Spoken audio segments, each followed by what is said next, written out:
All right, peace family. Sorry for the delay. Sorry for the delay. Thank you for being patient. For those who are still here. Well, let's get to a quick commercial before Red Pill's getting ready to join us now. Before we get this thing started, we are preparing for a very important show. I got some great guests. We're gonna have some great conversation tonight. So let me see here. Let's get to a commercial real quick. Future ain't coming, it's already here.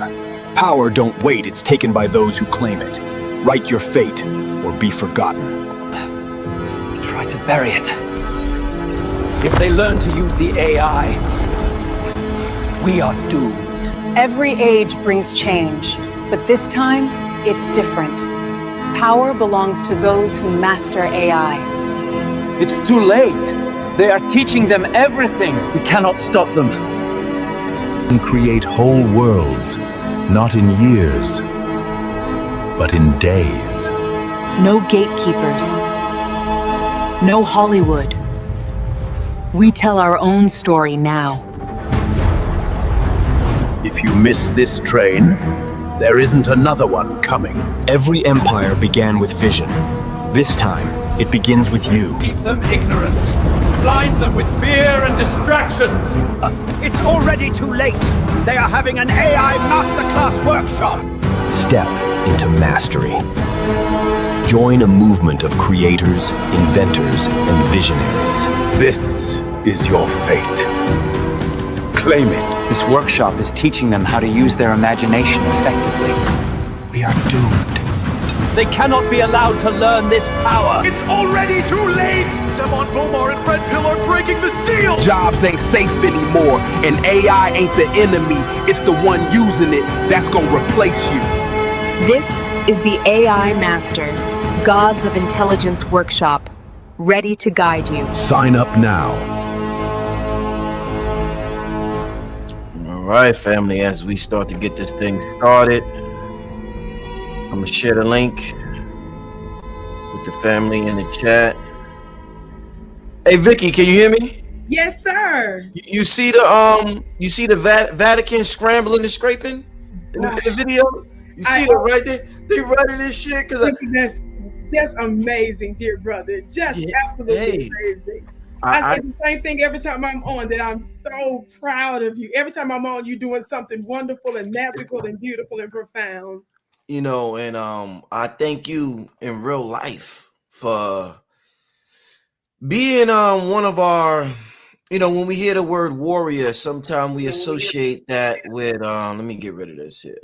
Sometimes we only associate that with the men in our community, but you one of the warrior goddesses that we have out there.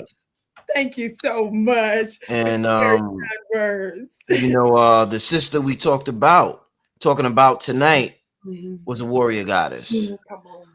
Also, and just that spirit, that energy and that spirit, and why we may move the way we move. Like I said, we often think women are only supposed to behave one way. My mother had a warrior spirit. Mother had that spirit, that warrior, you know what I'm saying? So I respect that when I see that in women. With that being said, let's start this thing, a great show. I want to welcome to the show family, Vicki, Dillard, and Red Pillar. Welcome. Hey, good to see you, brother Red. You know, Red, you good? You might. You know when we get together, what happens? Yeah. The last time, what happened last time we all seen each other? We was on Stone Mountain. Come on. Well, now. I'm talking about that magical and the world. We shifted the paradigm when we all formed Voltron on top of that crystal. But I'm saying when we came to this altar, the last right here, this sacred altar, and we created a torus field of some good energy. Yes, sir. And tonight is going to be no different. You got to carry on tradition. Come on. Indeed. So let's start the conversation today, y'all. I was on Facebook today, not Facebook. I was on Instagram today, and actually it was through Vicki Dillard where you announced that Black liberation activist Assata Shakur had made a transition at the age of 78 in Cuba. Yes, sir.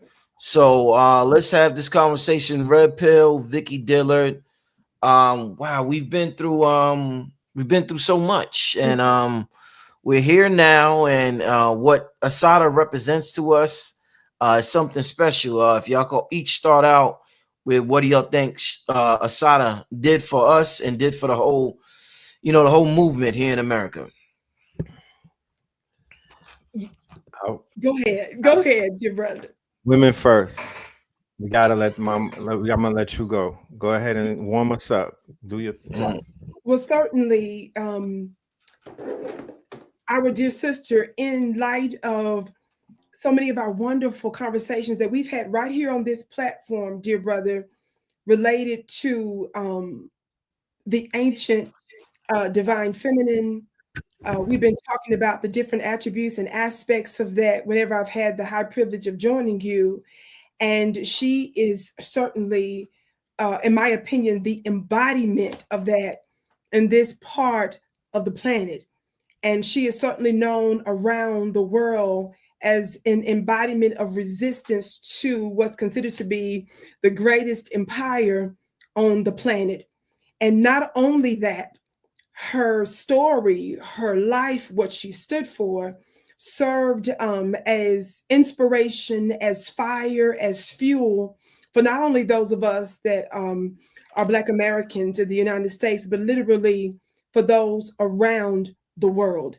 And it's interesting that not only her life, but the audacity to challenge this government and to escape and to have the nerve to live to an old age in another country, that I believe speaks volumes.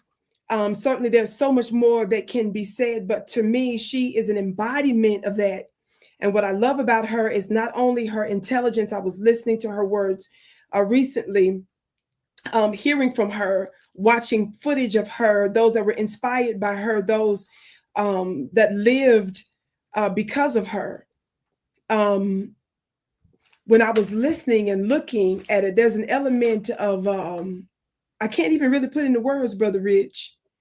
And I don't really want to, if I'm going to be frank with you. But I will say that she represented and manifested this notion of the dark goddess. And I say this notion of the dark goddess is because the official government, she played by their rules. Yes, she went to untold numbers of court cases that were either she was acquitted of. So a lot of folks are unaware of the number of cases she dealt with specifically in New York. A number of cases. Was it 5? You said 7? 7. A number of cases where she was either acquitted or the case was dismissed before this kangaroo court convicted her with this all-white jury. She won again and again and again, but they use means that the scared to death Negro will never use. And what makes her beautiful is that the army that rose up to free our sister outside of the system you overstand. And she reemerged in another land. And so that speaks volumes to me. So that means that she did not, quote unquote, play by the rules to maintain her freedom. And that's the thing. That's the thing that sets her apart, I think, unlike many others. Go ahead, Brother Red. Man. Mama Assata Shakur, like you said a minute ago, she is the embodiment of the resistance. She is the embodiment of persistence. She is the embodiment of consistent, because she was persistent in her pursuit to remain free. And she had to be consistent in her everyday, in her routines and in her practices in order to stay off of the radar. Many people, including my barber today, was completely unaware of who Assata Shakur was until today. She was #1 on the FBI's most wanted list, ladies and gentlemen, put there by Obama. Okay. And that happened right after Jay-Z and Beyonce was granted permission to go to Cuba, which started their journey in spirituality.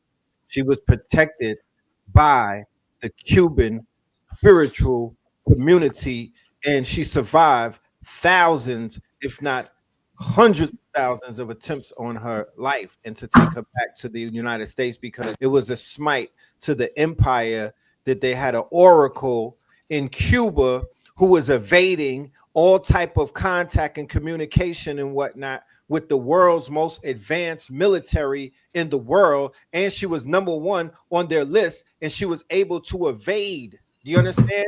So the fact that she remained free was the litmus test to know that Cuba was not compromised, because the day that they were ever compromised, they were offering her on the platter. So many deals, so many offers, so many embargo settlements was offered to Cuba to give our sister up, and they continuously denied that.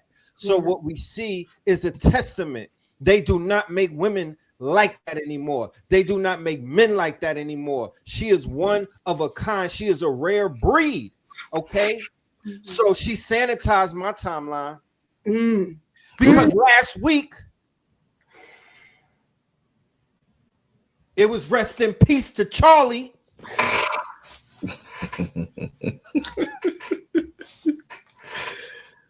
They needed Charlie and they rest in peace to him. They wished him peace. And then this week, today, it's rest in peace, Assata. You cannot obey two masters. The man who chases two rabbits catches none. They are the total opposite. Every single thing that Assata stood for, that man was against. She sanitized my timeline. You know, one thing well said by both of you. Indeed. One of the things that was said just now is that they don't make we don't see a lot of women with her spirit. We don't see a lot of men with that spirit anymore.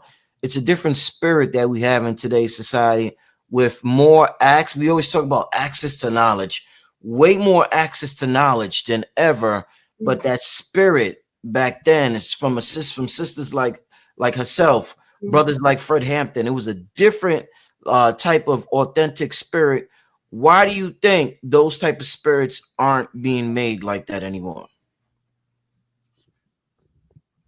Well, I would disagree to an extent, because you're looking at one.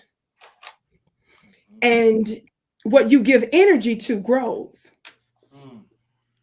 So if it's not Vicki Dillard we retweeting, if it's not Vicki Dillard we're quoting, you understand? If it's not Vicki Dillard that we're supporting, then that means that we're not giving energy elevation. And it's not about one person. Whenever I say something like that, it is not about me as a single individual. You understand? This is understanding our collective Black voice, Moorish voice, melanated voice, however you want to identify.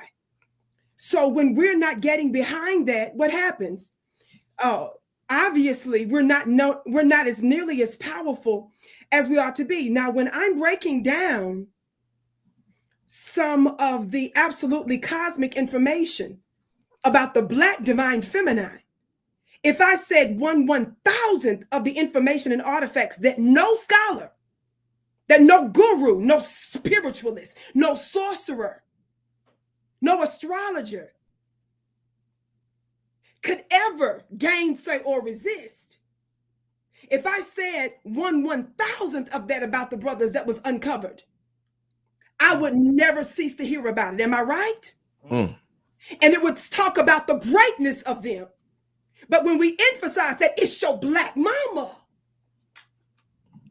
that's right, they have a problem with it, which puts you in the same category as that white woman. And I say that because I'm seeing a lot of white women talk about the rise of the feminine. Yes. And in fact, I had commented and she responded to me, a white lady that was talking about the Sibyls. And she was still using her voice, but it was incontrovertible. She could not ignore the overwhelming evidence that's been found all over the world. So she gave us a plug in the video. And I believe it was Brother Blue that sent me a DM, and I didn't even notice it till a long time later. And I looked into it. And I said to her that I first thanked her for highlighting it, but I also told her it's still important to hear voices from Black women that's still telling their own stories, because they can still put their little spin on it and say it's not about the bloodline, it's not about the lineage, to still usurp the throne of who? Your ancient Black mama. So if the spirit is weak, it's because we're not getting behind it. It's because we're not strengthening it.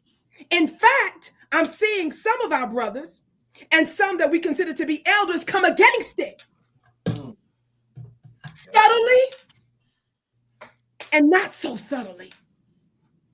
And let's not forget that the original enemy to the ancient throne of the Vatican was first within, yes?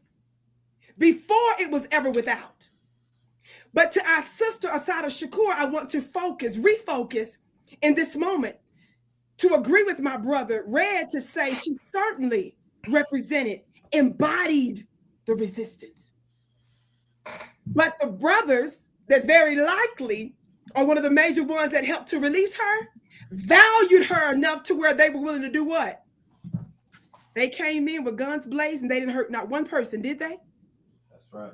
And they made sure to release her and get her across the borders. They valued that enough to put that energy behind her. I'm gonna stop now, but I just wanted to say that that I don't agree that energy is, you never need a lot, you overstand. You never need a lot to cause something powerful to take place. You understand? If we get behind the little thing, unless a grain of seed, a grain of wheat, as it's written, falls into the ground and dies, it abides alone. The seed never needs to be large. As I always teach, the seed is not even, when we look at an apple seed, folks say that that's the apple, or you look at an orange seed, folks say that that's an orange. It's not. I believe that the seed is actually the instructions for the ground. So if you're looking at an apple seed, it's the instructions to instruct the ground, the soil, on what to make. So if we're willing to get behind that seed, you understand, and to nurture that seed, a bumper harvest will come forth. So I think that's really the issue, is to get behind voices that are elevating and highlighting the ancient mother, so that we can add to that energy. I want to say one more thing really quick. I want to use this as an example. I talk about this privately, Brother Rich and Brother Red, in my webinars that I do offline, and for good reason. But I'm going to say this one part. October 7th, right after October 7th, a few weeks later, Brother Rich, when Netanyahu's folks got ready to go to war with the Palestinians, right, just a few weeks later, what they did to gin up the IDF, which of course stands for the Israeli Defense Forces, their military. Right. They brought in a famous Israeli celebrity singer. When they brought him in, dear brother, they had all of the military, the IDF, ready to go to war. So to pump them up to go take out, we're going to use that word. I won't use the other word. Just, I'm being extra careful. You understand why I'm using that language, right?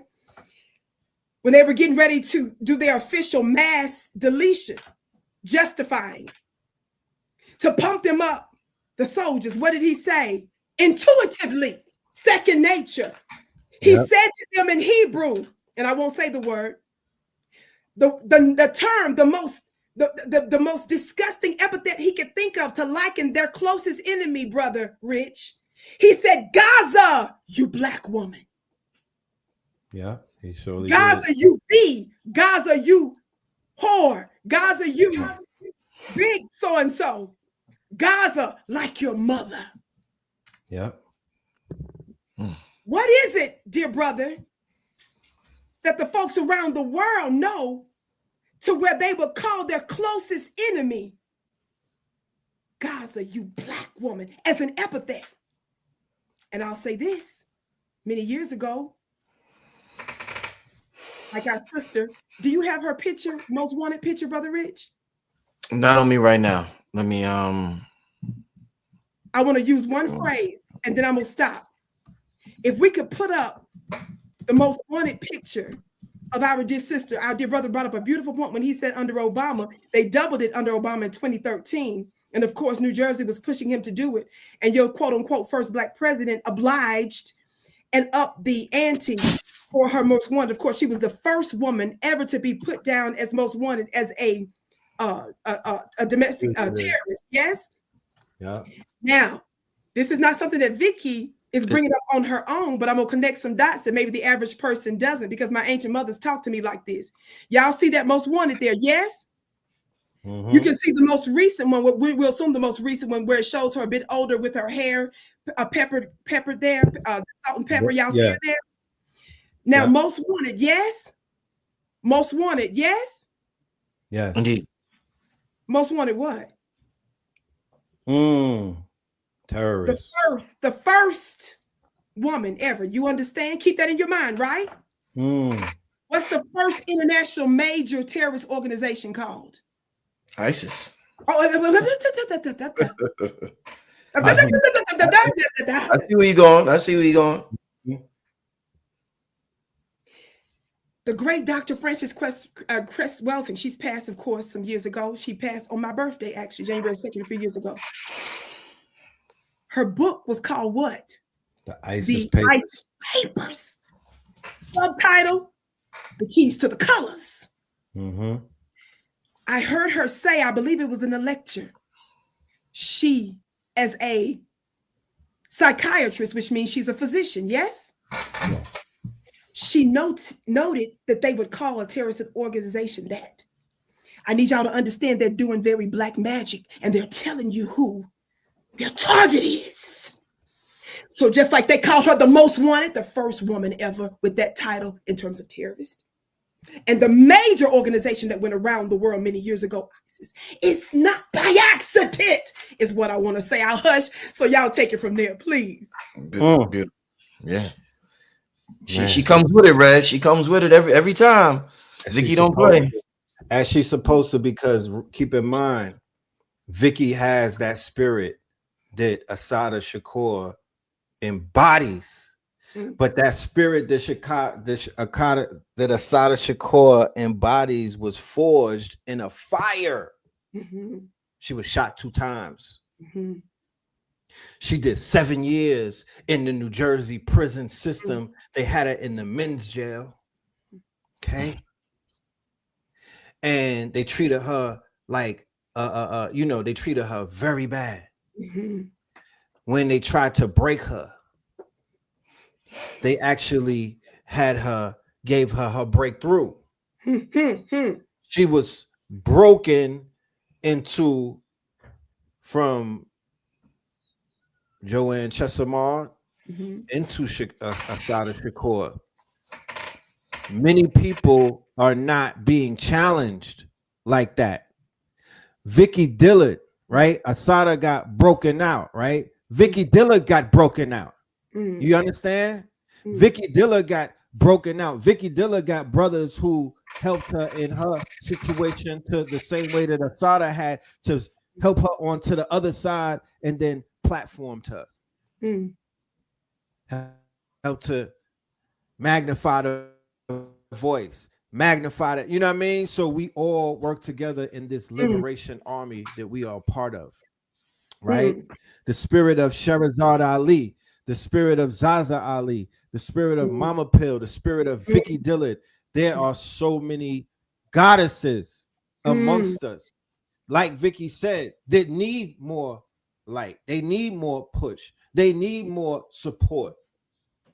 I'm going to wait for the report to come back from Assata's daughter to see if the family was taken care of during this whole time. I just want to know the data, you know? A lot of people are not being challenged on their journeys in life. So they're not it's not creating that type of spirit. That is a warrior spirit. A warrior spirit is forged. Not everyone is born with this. So with the comforts of life, with the trappings of life, with the comfort zone that they've put people in and whatnot, with plugging people into the simulation, into the simulacra, this false reality where you actually could be anything you want and whatnot. They moved people so far away from that concept of what Assata Shakur is representing, where she's saying that I will go without before I sell out, right? I will go without before I sell out. I would rather not pop up at the party just to maintain my life. You didn't see Assata Shakur sitting on the sink taking pictures because she thought she was cute that night. You know what I mean? She stayed focused. She stayed on purpose. She stayed in her militant stance to the last day. She is a testament. There is nothing, not one thing that anybody could ever say. She won the game. She won the game. You feel me? She won the game. Yes, so sir. she won it on her terms. And that's all that matters. That's that. In that way, the legacy is going to live on for eternity. She will be immortalized. Okay. And the Shakurs, the fact that she represents a sacred bloodline, this is going to be a sanitizing that is needed at this very exact moment where our people are facing a quote unquote aggressive advance upon them on many different levels. You could feel it in the air, like Beanie Siegel said. It's a little spiritual. It's on higher principalities. It's on the ground level. It's there right on your hip. It's on the mid level. It's thick out there. So imagine a young girl who knows something is wrong when people are telling her to bow down and kiss the ring and kiss the cross. They know something is wrong, especially the youngins and whatnot. So imagine the joy that their spirit has today because their timeline is flooded with the words and the images and the symbols of Assata Shakur and every other Shakur that she's connected to. This is a beautiful moment in time. Okay? This is a beautiful moment. She came at the right exact time. She's going to show the hypocrisy of the cowards that are out there who call themselves a part of this quote unquote movement. If you're not moving like that, you're not a part of that movement. Stop trying to cosplay. Stop trying to aura swap. Stop trying to do all of these. Stop trying to aura farm off of people who really live this thing, and y'all just wearing the costumes and a uniform, and you don't have what it takes to even stand on your own two, so you could die on your own two. A coward dies 1,000 deaths. I seen 1,000 people die on social media in the last 14 days since 9/10. What's today, the 26th? Yeah, since 9/10, I seen a lot of cowards die on social media with the words they said, the posts they put up, the sentiments that they shared with an open enemy. I seen how many people would have thought Assata would have sent a tweet out to Captain Kirk? Oh my word! I know the guards ain't crazy. Yes, sir. Yes, sir. So she is the complete total opposite. She is the complete total opposite. She represents the other side of the pole. Okay? So you got to pick a side. You got to know where you stand right now. You got to know where your North Star is. There's a war going on outside. I don't know any other way to say it. So the weird part of, I don't want to get ahead of myself, but yeah. You know, I'm glad you said that, Red, because actually I was getting ready to get into some quotes from Assata Shakur. And yeah, I mean, I'm usually surprised but not surprised by things I see. You know, I have a high level of psychological immunity, so things usually don't bother me, things that occur in the external world. But every now and then I'm like, wow, this is amazing. So the situation with the dude that you're talking about, Captain Kirk, and I seen a lot of people, melanated folks, disguise cowardice, cowardly behavior in the form of spirituality, in the form of, they disguise it in the form of love and empathy. It was obvious to some, not so obvious to some others, and it was just, I was just like, wow, I didn't know that. Tariq used the word, Tariq Nasheed, shout out to that brother. He said that they're giving us a lesson in cultural obedience, and we've seen a lot of people, you know, they told people who to mourn, who not to mourn, who to appreciate, who to cry for, who not to. And I was like, wow, this is deep. Like, these people, I really think they're being spiritual, but it's so lopsided because you won't see it on the other side. And I seen this quote from Assata, and it said, nobody in the world, nobody in history has ever gotten their freedom by appealing to the moral sense of the people who are oppressing them. Say it again, brother Rich, please. Again, bro. Radio Rich. Brother Radio Rich. Let's use names like Trump. You know, we could talk about Obama or whoever you want to talk about. These people that make certain laws in this country. We see how they feel about us, and this is why we move the way we move, because change is coming. It's written. It's already written. They know it. We know it, and we're a part of that change, that revolution, that renaissance that is occurring. Let me read this again, family. Please. And observing the cowardly behavior in the community made me led me to run into this quote, and I said, wow, this is perfect. But it said, nobody in the world, nobody in history has ever gotten their freedom by appealing to the moral sense of the people who were oppressing them. So I had to read that, and let me just read one more. Let me read one more quote from her, and then I'm gonna pass it to y'all. I grew up with her book in my household, so I seen her picture constantly.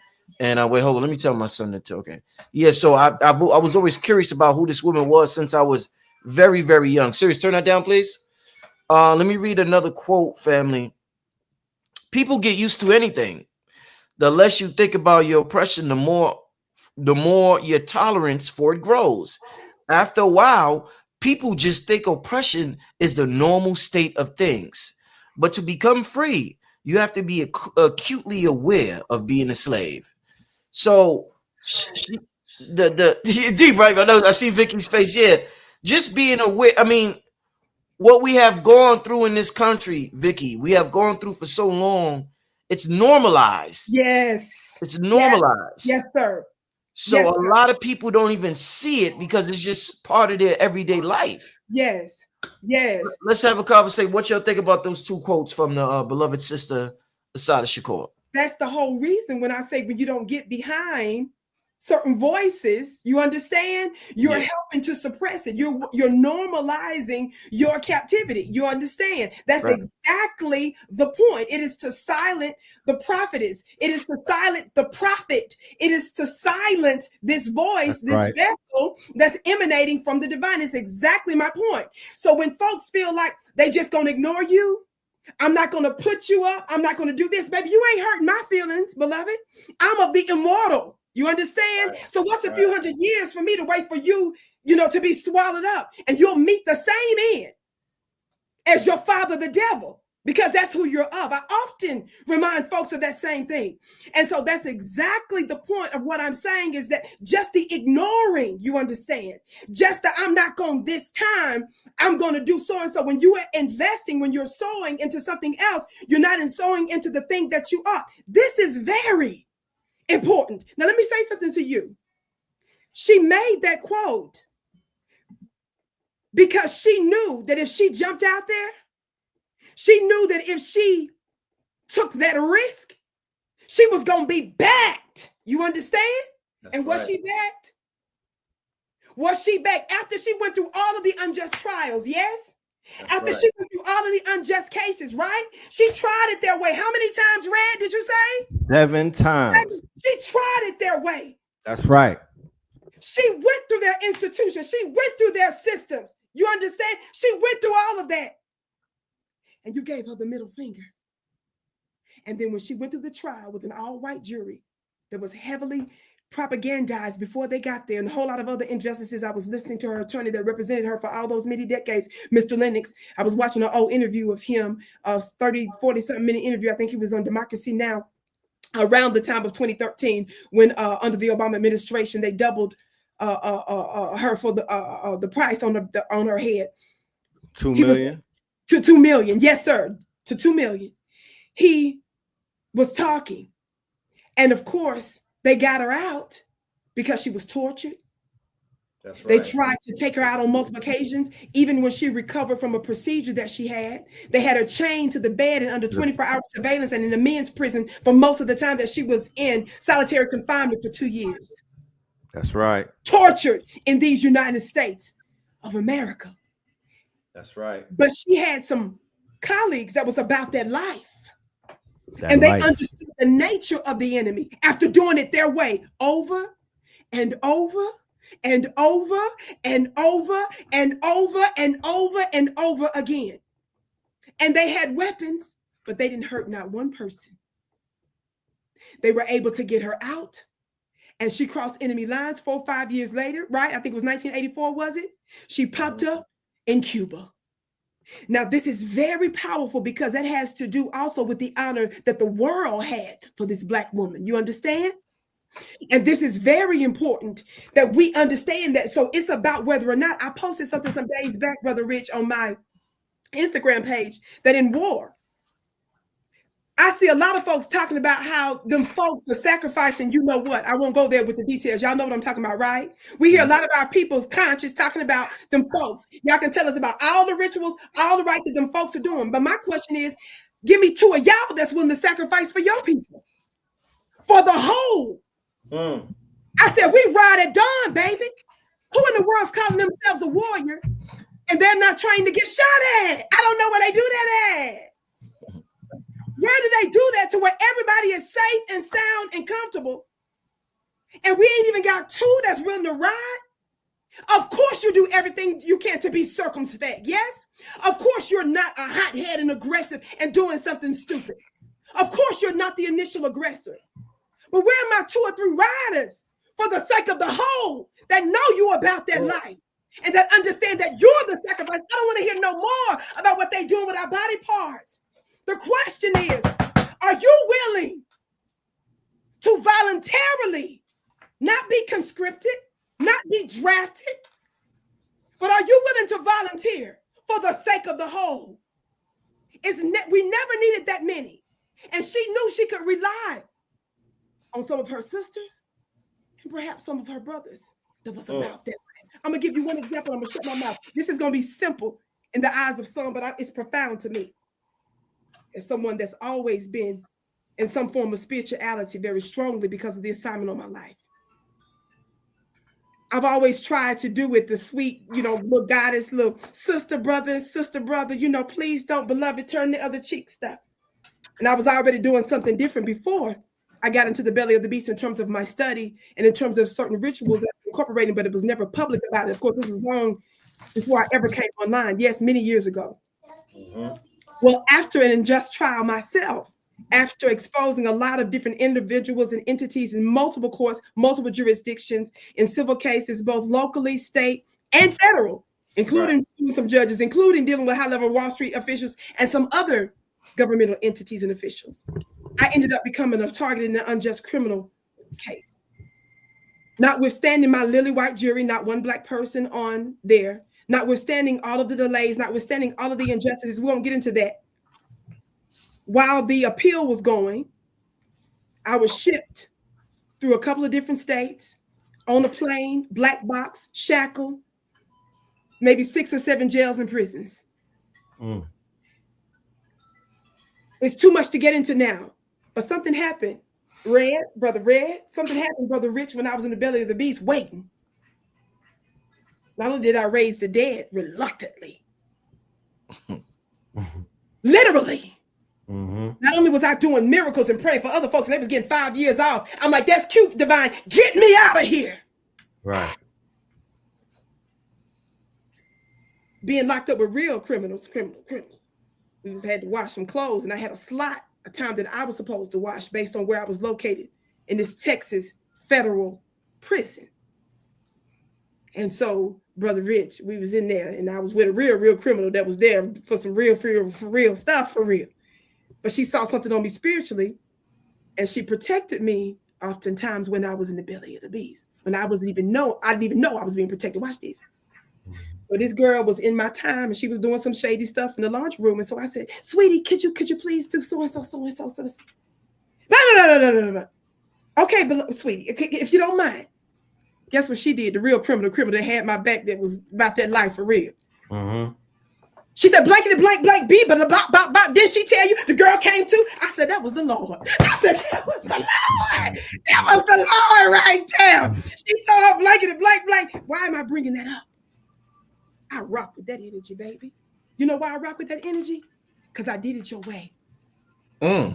I did it your way. I respected your system. I had the facts. I had the merits. I had the recordings. I had this. I had that. And you, Judge, refused to this day to release the rest of the discovery. You to this day kept out this one, kept out that one, right? I did it your way. So when I was in the belly of the beast, I have a certain level of respect for the dark energy, baby. This is the Lord's doing, baby. And it's marvelous in my eyes to understand who the real criminals are. You understand? That's an energetic shift, an initiation I went through. And some of the sweetest, kindest, most compassionate people that are for real about that life, people I was locked up with, had degrees, engineering degrees. But that money still wasn't enough for her sick daughter, that she had to come up 20 bands. So then she ended up doing what? Selling that dope and driving 18-wheelers across state lines to pay for it. You understand? That's the ones that were standing outside the chapel and say, if you mess with her, I'm a blankety blank. So I wanted to bring that up to say there's a dark energy. You understand? There's this underworld energy that they never wanted us to go to because they have normalized the unrighteous. They tell us to go to their systems, their institutions, their courts, and we do that. We believe in following the rules and stuff. But what if your lawbreakers, what if your lawmakers are your lawbreakers? Remember, slavery was legal, right? Jim Crow was legal. We don't love the Denmark VCs. We don't love the Harriet Tubmans because they waited for a civil rights legislation to pass. Right. Why we like them? Why do we love them? Why do we revere them? It's about that life. Core. Action. Hey, let me say this, and I'm glad. Wow. What a show. Make sure y'all like this video. What a show. I've always said, and I've had this conversation with Blue Pill talks about it. One of the scariest people in the entire world, I believe, to the system is somebody who has a certain conscious spiritual element and somebody who has a street element. And the person who's able to embody that in one person has such a fire energy to them, such a spiritual energy to them. And one person that comes to mind when I say that is Tupac Shakur. When you embody that street element and you embody that conscious spiritual element, there's something about that combination that is just like, oh shit. Because a lot of times dudes are either in the street or they're either conscious in the spirituality, and you know, they're often not feared that much. But when I see brothers or sisters that have that potential in them, I always say, wow. And I seen that potential in a couple of brothers in this community, and unfortunately they got caught up. Unfortunately, they got caught up. So I want y'all to talk about that combination that some humans have, where they have a street element as well as a spiritual conscious element, like the brother Tupac Shakur, and how important that is for us moving forward, and also grabbing the minds of the youth as well as grabbing the minds of the nerds and everybody in between. Well, life is all about homeostasis, right? What they call the superior man or the Ubermensch is the man who has balance, the man who practices discipline, the man who has a purpose. This man is not a drifter. This man is not a drifter. This man commands. This man is not a laborer. This man is a commander of results, right? This is what they are afraid of. They are intimidated by the man who could walk the quote unquote middle path, right? So in the higher teachings, they speak about the left hand and the right hand path, but then there's the middle path. So he who can walk the middle path is the master of both paths, right?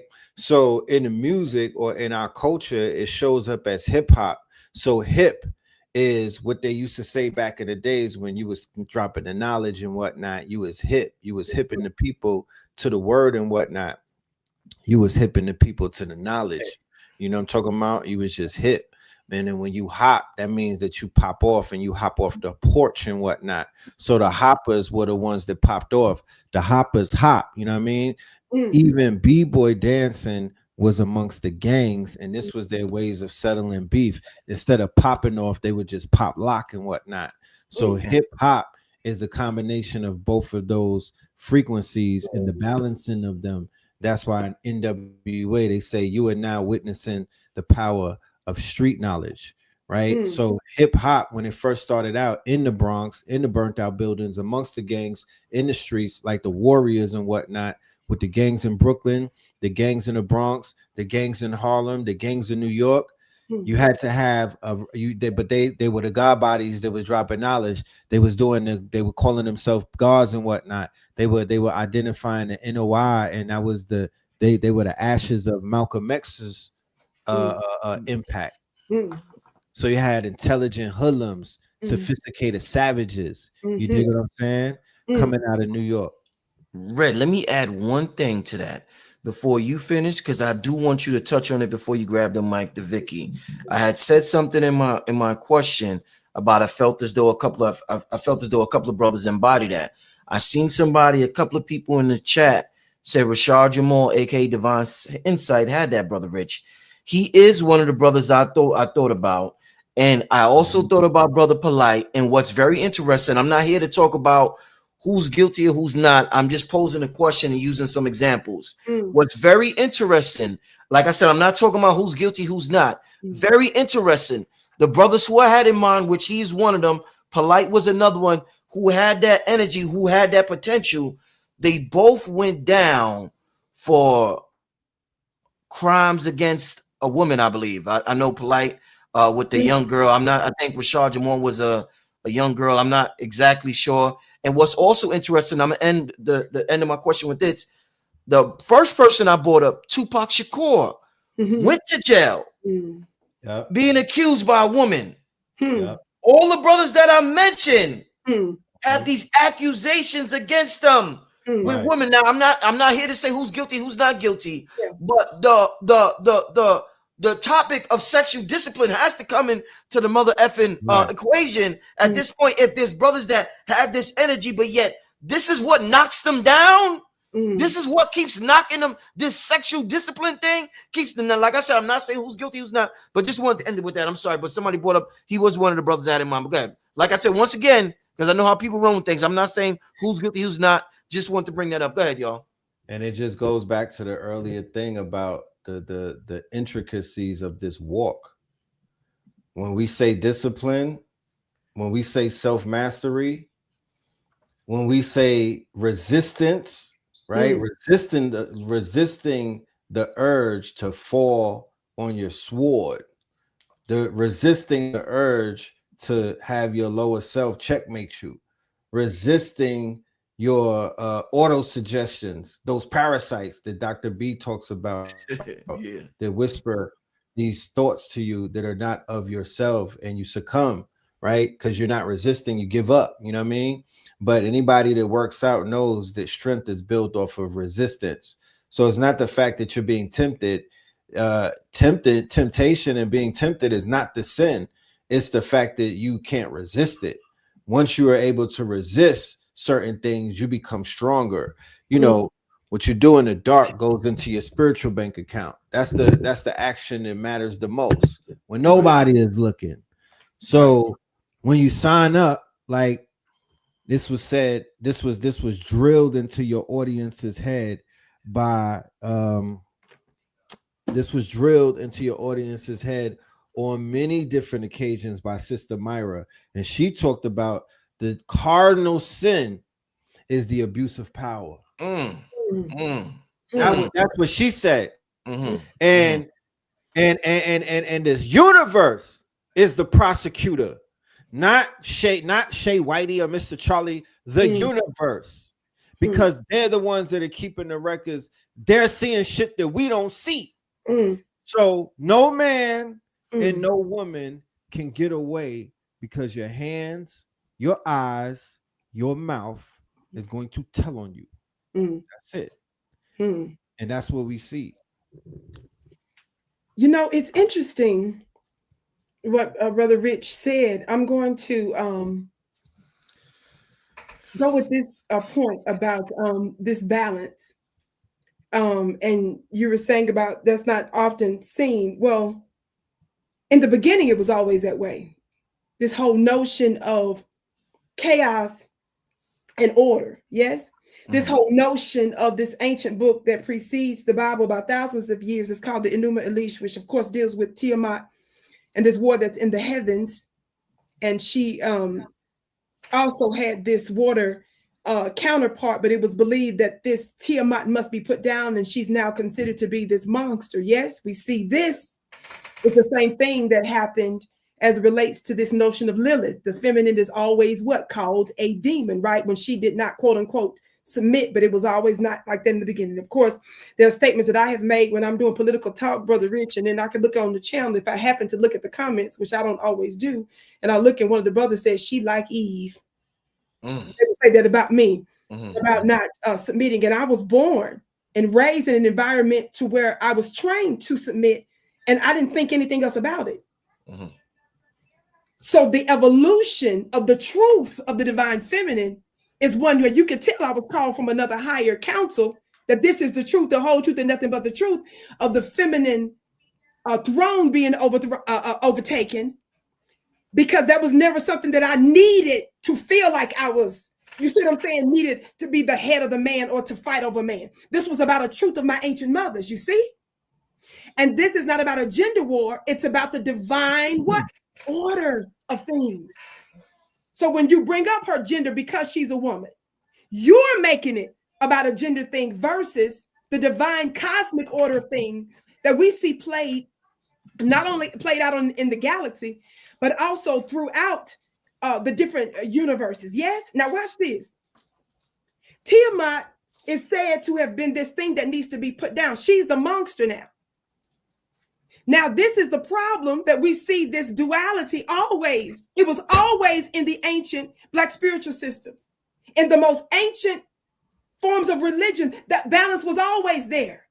That's the reason religion, through some of its major forms, from some of the major Vedic religions, to Christianity, to Judaism, to Islam, when they began to take over with this imbalance of the masculine, you understand? That's when they made you move into this submission and this notion of quote unquote chaos, because they knew that your mama would be willing to eat you up. They understood the nature of the maiden, the mother, the crone. They understood, yes, the nature between, as I wrote down here, the one that we know so well is the life, the death, and the rebirth. That's always been a part of how things worked. And they resisted that, you understand? And so this is something new. This is something new, not to be able to go dark. I want to read you something from the ancient Sibyls. If I can read this one little quote from the book about the Sibyls, you all can just Google it and find I'm always quoting from them because they were the original ancient Black Vatican, meaning that they were the ones that literally guided much of the known world under many names. Sibyls just mean basically a prophetess, an ancient Black prophetess, but they were known literally under thousands of different names, different tribes throughout the known world. You understand? They influenced the local villagers. They influence in a more regional way and nationally and internationally. heads of state, when they ascended to the throne, most of them always sought out the blessing and the insight of the Sibyl. Generals never went to war, made major decisions without consulting her. The villagers got ancestral rights and information. They healed the sick. They raised the dead. There was an actual phrase that was first associated with them before this obscure Jesus Christ. You understand? Keep that in mind. They were the original Vatican. Yes, an actual literal physical place. When we say Italy is situated, the Vatican is situated in Italy, was the actual place, a mound, a hill-like area where they prophesied. Under the Vatican, many of us heard about some of the catacombs. Many believe that many of those are the ancient Black mothers of which they sit atop. Yes, that is very important when they rule the world, because the way they ruled the world was divine. They used a trilateral system, which means that they had power in the upper worlds. They literally were able to call the gods down from the heavens, and they prophesied on earth, and they raised the dead. So they had power, what? In the upper world, the middle world, and the lower realms.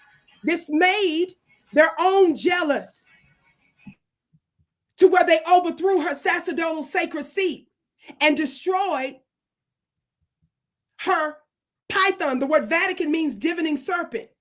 They always had these connections. Now, keep this in mind. Why am I bringing her up related to this dark and light energy that you're talking about, Brother Rich? In addition to under their guidance, when we know in golden ages, many of the different civilizations and generations experienced them through and by their guidance. States oftentimes used to keep tribute, this notion of tithing and offering. They used to do that to some of their ancient symbols to ensure prosperity in the land.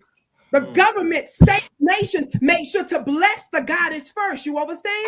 Watch this. It's something that's quoted here on page 50 where it says about the division in the Holy Empire. And then the subtitle is the patriarchal revolts. Yes? And she talks about, of course, before there was race and class wars, the first one was about the divine feminine, this gender war that they made. But she makes this important statement. Y'all listening? The first group to engage in such warfare were the Africans. The first level of power, I need y'all to listen to this real close, in which control was sought. Y'all listening? The first level of power in which control was sought was spiritual, economic, and political. Africans possessing the highest levels of spiritual and magical and mystical power and knowledge for centuries through their ambitious tutelary and clan gods, often competed and waged bitter spiritual warfare of mythological proportion against one another. I need y'all to listen to this next part real clear. These divine wars, somebody say divine wars, began as one between competing clan gods, soon escalated beyond what the gods had originally intended. The first apostasy or fall against the divine African mother appears to have taken place in ancient Egypt. Now she goes on talking about how the global military power. I listened to years ago her give specific information on this, and what she specifically said is that the Sibyls were not just goddesses. She said they were witches and very dark ones. When their own revolted against them, they went dark, baby. They went black. They went to hell. Now, this is new for some folks, but the more spiritual I became over the past 20-something years of my 46 years of life, I'm about that life. I'm about that life because the more intense I got in my rituals, the more supernatural experiences I had, the more messengers were coming to me to show me what the hell was really going on. And when I ascended in a trance or council, watch this, and when they came down, they showed me some stuff, some things I can't share publicly. There's some visions I'm able to share publicly. There's some things I'm not. But one of them had to do with warfare.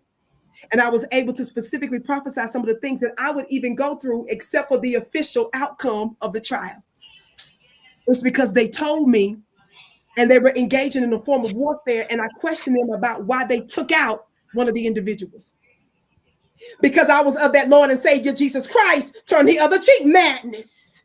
But that is to keep us stuck in a dogma, and that's to misunderstand universal principles. You understand? So then we're dealing with somebody who's of the Ancient of Days that understands how these things actually work, and they were always that way from the beginning. It's new to some folks because you've been programmed to believe otherwise. So then, when we called it Holy Week during Jim Crow, what did we call it Holy Week? We called it Holy Week when Black folks took the streets and took out some of them folks and set a whole lot of buildings on fire. And that's when they started to do scientific warfare on the brain of Black men in particular, you understand? Because many of them that had fought in what? Different wars used those very skills against the enemy right here in the United States of America. And they thought that to be a, you understand? So when they move us into this, and then the moment you start, oh, we don't move into violence, that's all they know. It's not about us being a violent people. It's about us understanding power and rejecting this notion of docility. So I'm bringing that up to simply say, we have to be careful, and we have to be mindful, and we have to be circumspect, and we need to be sanctioned in these invisible realms to operate in a certain level of power.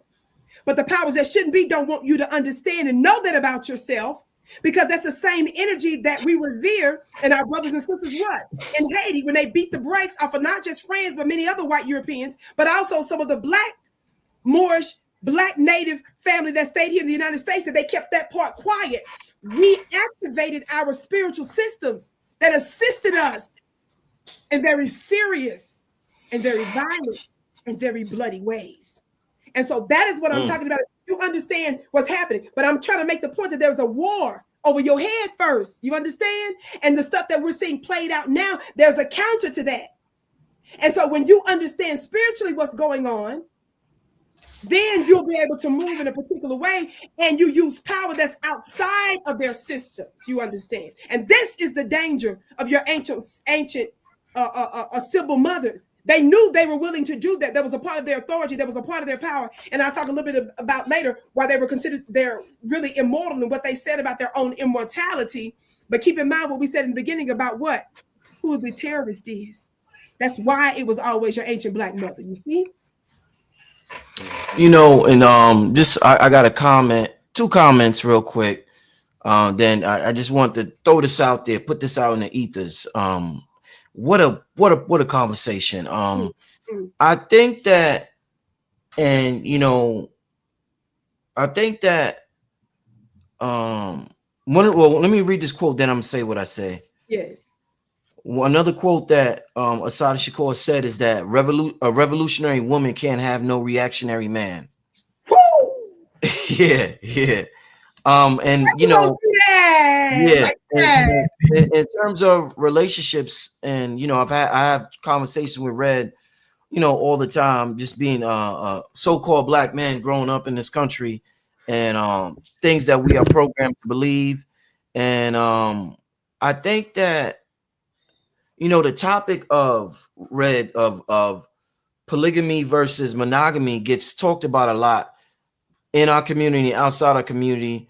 And we've seen things with our fathers, grandfathers. There were terms like Papa's was a Rolling Stone and whatnot.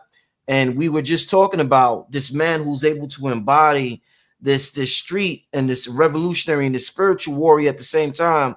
And when we look at the brothers who get taken down, and they have that essence in them, and they all get taken down for the same thing, whether they did it or not. I think that that one of the purposes for monogamy and being with one woman, regardless of what we are told about, let's say the men outnumber the woman or this or that, is a form of spiritual protection.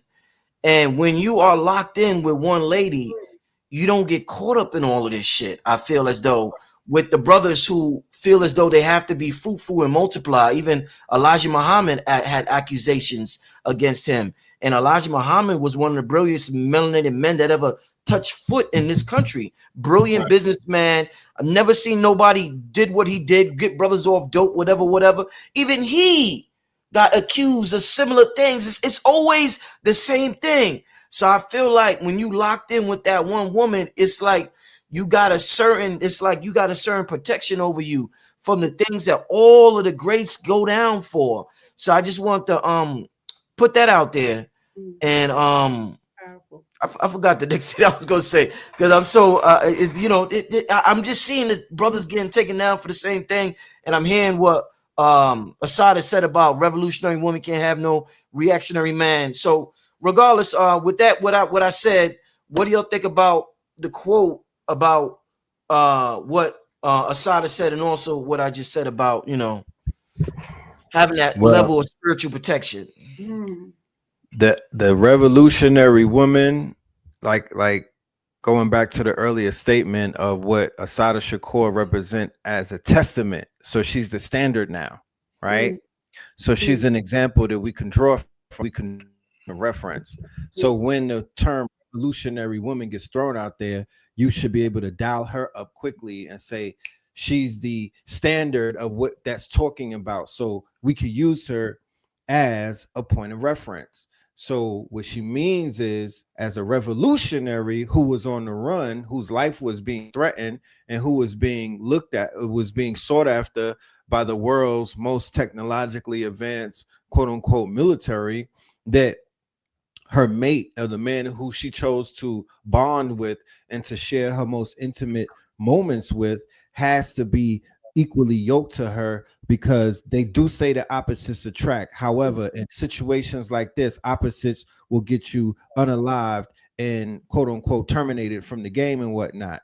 You have to be equally yoked with somebody who is going to understand that there is no days off. There's no you once we sign this pact, whether it is through a bond that we do verbally, spiritually, even on a goddamn ship. You understand?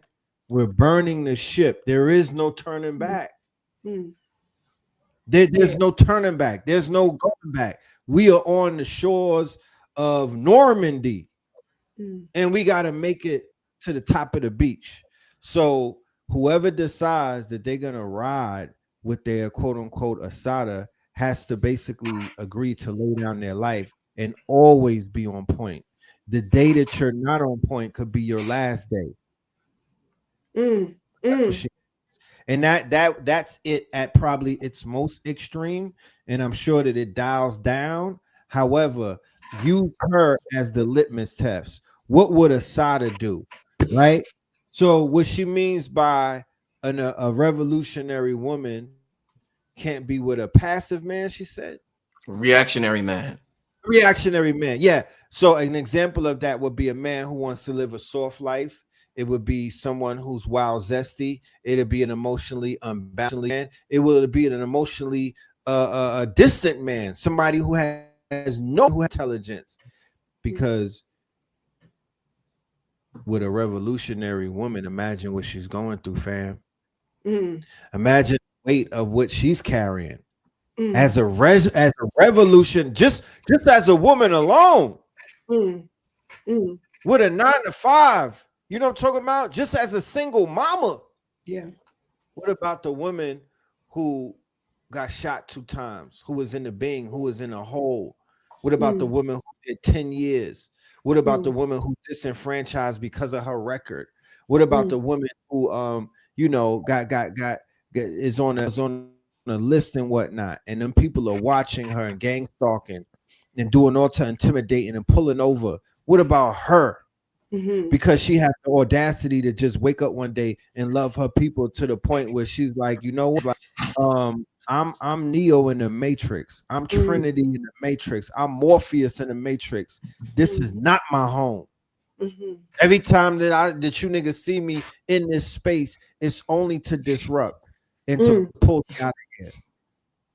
Yes. So she became the embodiment of that. And if you decide that you ever want to be with a warrior goddess, if you ever decide that you want to link up with a witch, if you ever decide that you want to shack up, you know what I'm talking about, with a big mama, you got to know that it's not no child's play. It's going to come.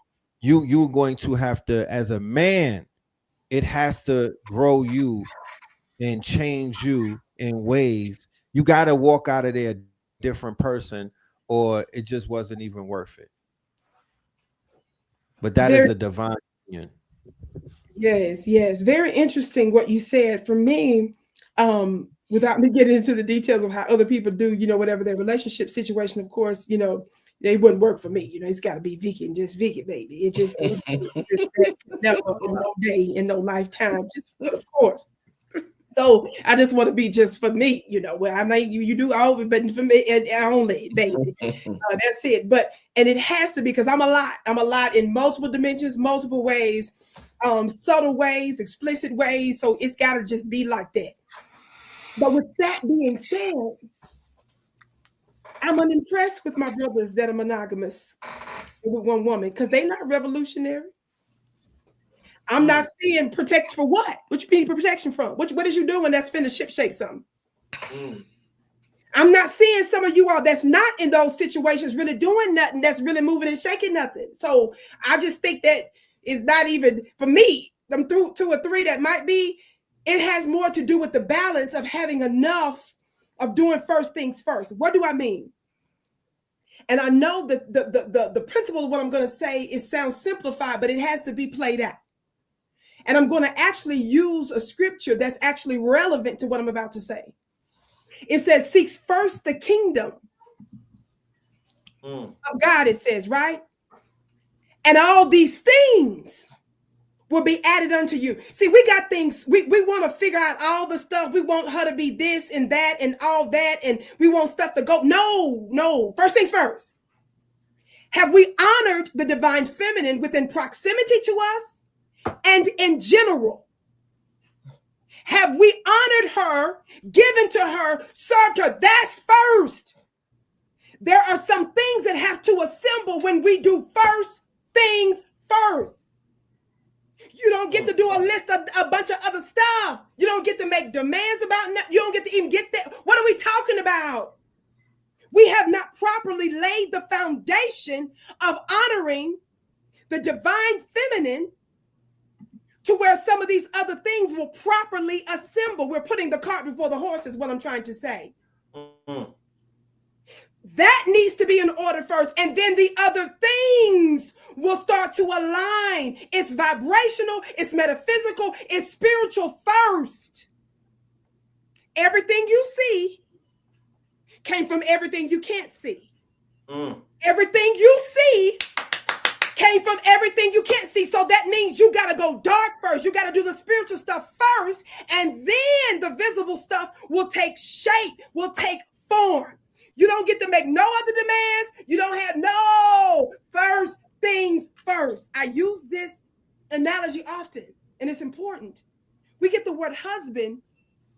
It's from an agrarian word, agrarian meaning having to do with agriculture or the ground. Animals, right. I'm going to go back to this analogy that I often give. We get the word husband from husbandry. You are a farmer, man. Your woman is the ground, the garden. Your job is to ensure that it's nurtured, that it's protected, that it's cared for. The garden, the ground, the soil will automatically do what it's meant to do. Your job is to move away all the things that would get in the way of that ground producing and doing what it's created to do. So if that's the only thing so now all this other stuff and all these men that's trying to be safe for what? I need to see those that are in monogamous relationships doing something revolutionary. You understand? And I'm saying to you that the balance is off even with those 2 or 3 brothers. You understand? Possibly, maybe whatever's going on or is or isn't going on with them, because the rest of us, vibrationally, spiritually, metaphysically, aren't where we ought to be to balance out this. You understand? This is the reason why I quoted, I think I was here before, even in the Bible, which they like to skip this part, in Jeremiah chapter 44, it literally uses the phrase, the Queen of Heaven. And it talks about how they were trying to invade the ancient religions of the people in that particular land. And in fact, this so-called, this particular prophet, Jeremiah, they're saying in this particular instance, which it has some metaphysical stuff too, because Spirit used that as a call for me when I was a young girl in Mississippi. But the part where he was trying to rebuke them, or said that this Jeremiah You understand? You use the Bible. I use the Bible as a book of magic. So when it's saying that he said to the people to reject their God, you see, calling it idolatry, you understand? Calling it pagan and other heathen and all these other sorts of terms that we give it, was to reject their source of power. And so one of the things that the people say in Jeremiah chapter 44, they said that when we were given to the Queen of Heaven, offerings to her, they said that the land was fruitful. They said they didn't have an experience death like that or war and famine like they've been experiencing since they have quote unquote converted. You understand? So I'm saying that there was a priority in honoring and revering and serving. You understand that spiritual divine feminine aspect which the whole was able to benefit from. You understand? It doesn't mean nothing ever went wrong. But for the masses, the whole, there was a continuity there because they kept first things first. And I'm saying that's what's missing. So all this other stuff that we're talking about, we're still trying to put the cart before the horse, which is why I said something prophetically to those who were able to hear it on my Instagram page. I said they trying to do all this stuff. Some of the brothers, unfortunately, trying to still skip the divine feminine. It looks like you having a level of success and you're going to be able to make it. You ain't. That's a trick. And it's only temporal. And it's out of order. You're not supposed to be just blessing husky masculines all day. Your whole timeline can't just be about you and another six-pack. That's out of order. It's out of order. And I know people don't like it, but there is a vibrational thing that happens in the cosmos from Earth that serves as a base. How you know, in NASA, right? Let's just say out of Florida. Where do they take off from to so-called go into space? Do they take off from space to get into space? No. The ground. They have to use the ground. There's an interconnection between the worlds. And so the way you just like that, you have to be able to take off. You have to have a base from which to launch. And I'm saying it's not sustainable what they're doing right now. And there is an effect, a ripple effect.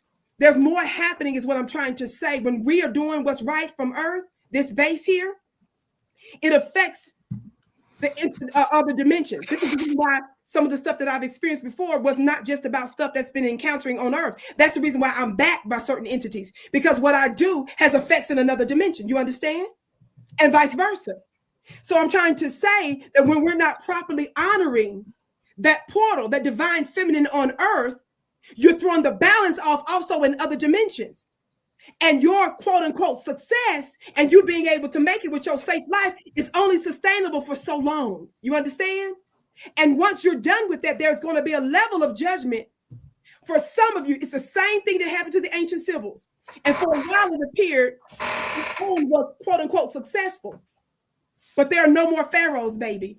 Because she didn't mind you being a pharaoh. Yes, she didn't mind you being an emperor. No, but it was through the bloodline. It was through the honoring. And that's what's lost. That's got to get back to that. Indeed. I want to thank you for that, Vicki. Thank you, Red. I want to get to a quick Q&A before we get out of here. I know the family got some questions that they want to ask Vicki Dillard and the brother Red Pillar. So yes, it's been one of them shows that both of them cooking. It's been one of them shows. So give me some questions. Let me see. Yeah, give me some questions for Vicki Dillard and Red Pillar. We are talking about the amazing, the immortal Assata Shakur. Yes. And that conversation is leading us to have an amazing conversations surrounding with a lot of things that surround our community. Yes. I thank Vicki for continuously bringing up the she put me on to the information about the Sibyls. You know, I've heard of them, but I never really looked into it like that until Vicki is adamant about talking about the Sibyls and the divine. Definitely. Savon, his LLM is Sybil AI as well. Indeed. And I also think that as you know, as we wait for the questions to come in, with Vicki talking about men embracing the divine, feminine. One of the things I've noticed with, just in my household, you talked about husbandry, and one of the definitions is caring for the garden. When you're really, and I think that divine masculinity isn't talked about. It's not as culturally cool as divine feminine, but it's extremely important. And I think that when men really tap into their divine masculinity and truly, when you're tapped into your divine masculinity, Vicki, one of the beautiful things you realize is that regardless of what obstacles may be in your way, they're all imaginary. So although we have this conversation about race, although we have this conversation about government, I know that this matrix was just put here to experience my godhood again and again and again. I experienced it lifetime after lifetime. I created a new game to give me certain challenges just so I could experience being God here in this realm. So and knowing that and tapping into your divine masculine, like knowing it's gonna happen, it's already happened. You could know nothing about the divine feminine, Vicki, but just by embracing that, you meet the divine feminine automatically. Indeed. You become such a great protector that you start to love like your mother loved you. You start to it meets you face to face. Yes. When you become that man of great integrity, when you become that man of who we're taught we're supposed to be, the divine feminine meets you face to face, whether you like it or not. So you have no face but to meet her if you are truly tapped into your divine masculine. So I just wanted to That's so beautiful. The most masculine men I know are the ones that honor the divine feminine. Yeah, gotcha. The ones that are the happiest, as they say, the ones that live the longest lives. You understand this? She's meant to bless you. Again, it's about order. It's not about gender. You see, it's about order, because how can you have a crop? How can you have produced fruit? How can something be multiplied if it's not first sown into the seed of the woman? That is the order of things. That's the purpose. That's how this ought to be seen. Our sister, when we were talking about Assata Shakur, to me, she represents that. Of course, we're, as some have said, in the year of the snake, yes? And of course, when I talk about Vatican means divining serpent, yes?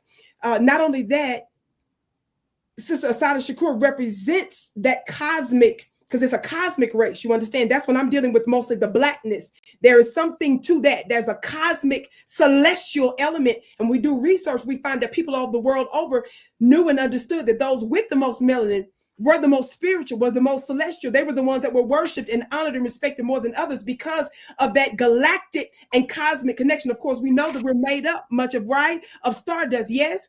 Well, I was talking to my students, and I'm going to stop whenever you get a question, and I came... I got one. Yes.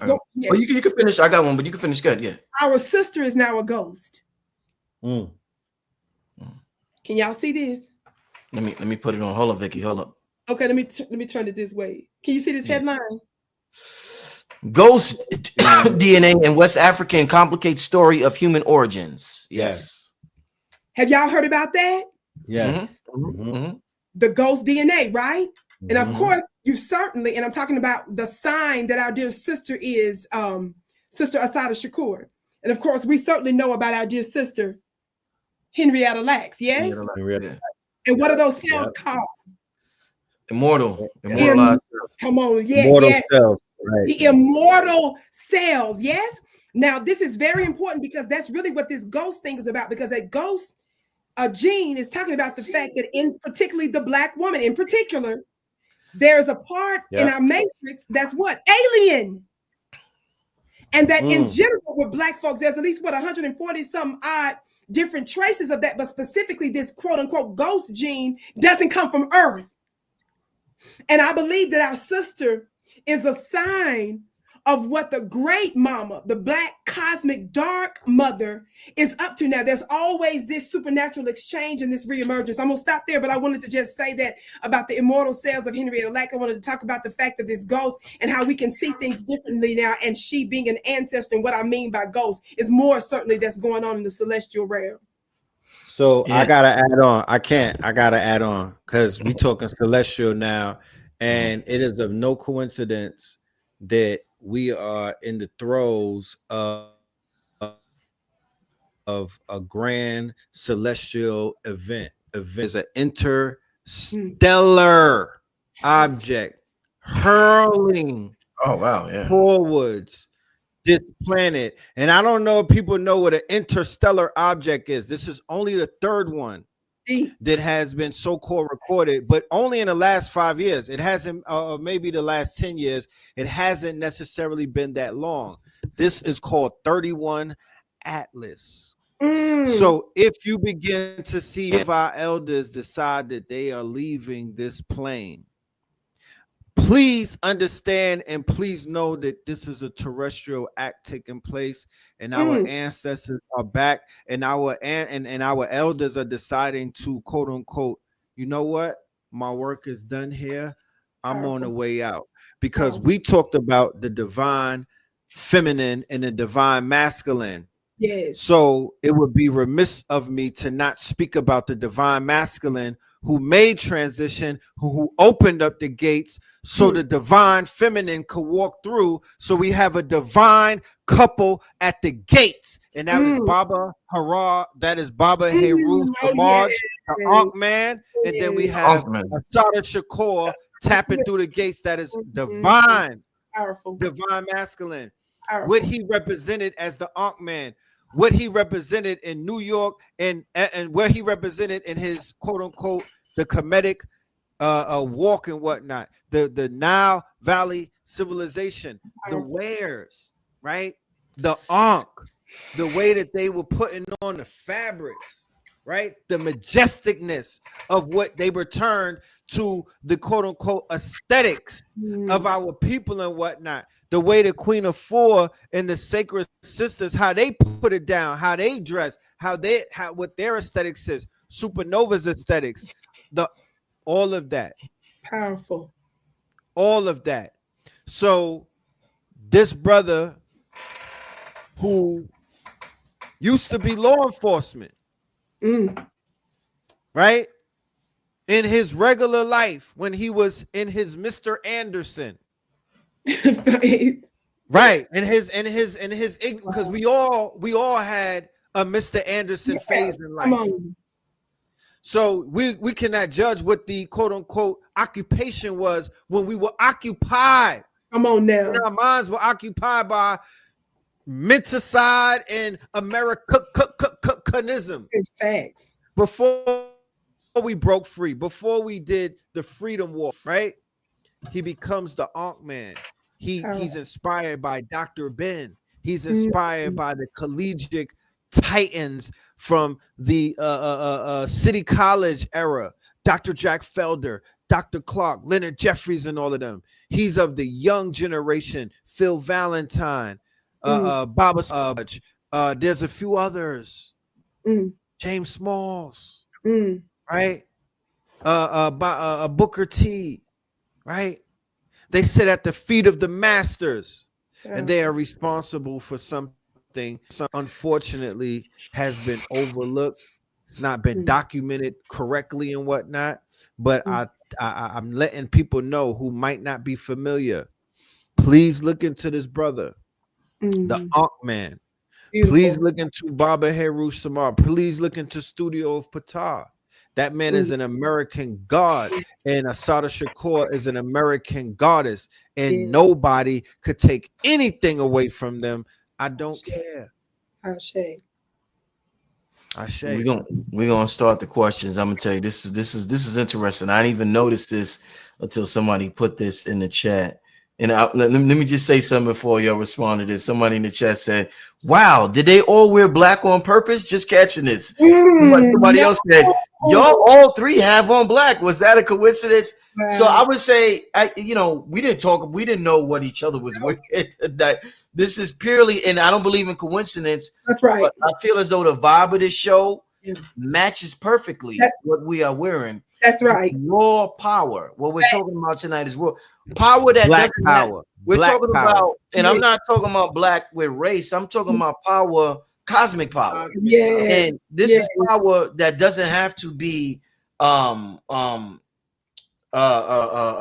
that word? They don't have to tell us what's that word, because we're looking for their approval. Right. You know how? Yeah. What's that word, Red? We don't have push button. They don't have a push button start on us. But what I want to say was, let me just say this, and I want y'all to talk about this real quick. I had a conversation with Red. Red had came over. We had a business meeting, and we smoked. We were smoking cigars. I got Vicky. Do you smoke cigars? You don't smoke cigars, right? I do ancestral stuff. All right. Well, this is excellent. you know, this is excellent. This is from Honduras. This is excellent. I gotta get your PO box, Vicky. I gotta send you one because you could just light it, and the tobacco is miracles. These are communication devices. Remember, you said that now. Yeah, I got you. No, I got you, Vicky. I got you. Just text me your PO box info. Yeah. Yeah. And I'll share the link in the chat for y'all who want to. But anyway, I said to Red, Vicky, I said, yo, Red, I said, we was talking about a workshop we got coming up. I said, yo, Red, I said, I think it's time for us to go back in the streets and film and bring the camera back out there. And I think that us having this conversation about the revolutionary, the street aspect, as well as the spiritual aspect, I think that tonight's show for me personally, because everybody gets signs, for me personally, this is confirmation. Me and Red Pill is going to start hitting the streets in Atlanta, y'all. We're going to take high vibrational energy that, and this is also inspired by the cowards I've seen. All the cowards that have come out the closet the last couple of weeks and showed their cowardness and showed and kissed the ring and appeal to the morality of the same people that don't give two shits about you. Come on. This is also inspired by them. So I thank them. I'm an alchemist. So I thank them for their inspiration so I could do some alchemy as the God of heaven and earth that I am. So me and Red we're going to bring the camera more and more. You're going to start seeing more and more footage with the camera with me and Red in the streets everywhere in Atlanta, bringing high vibrational energy. So it's going to be something that Atlanta has never, ever seen.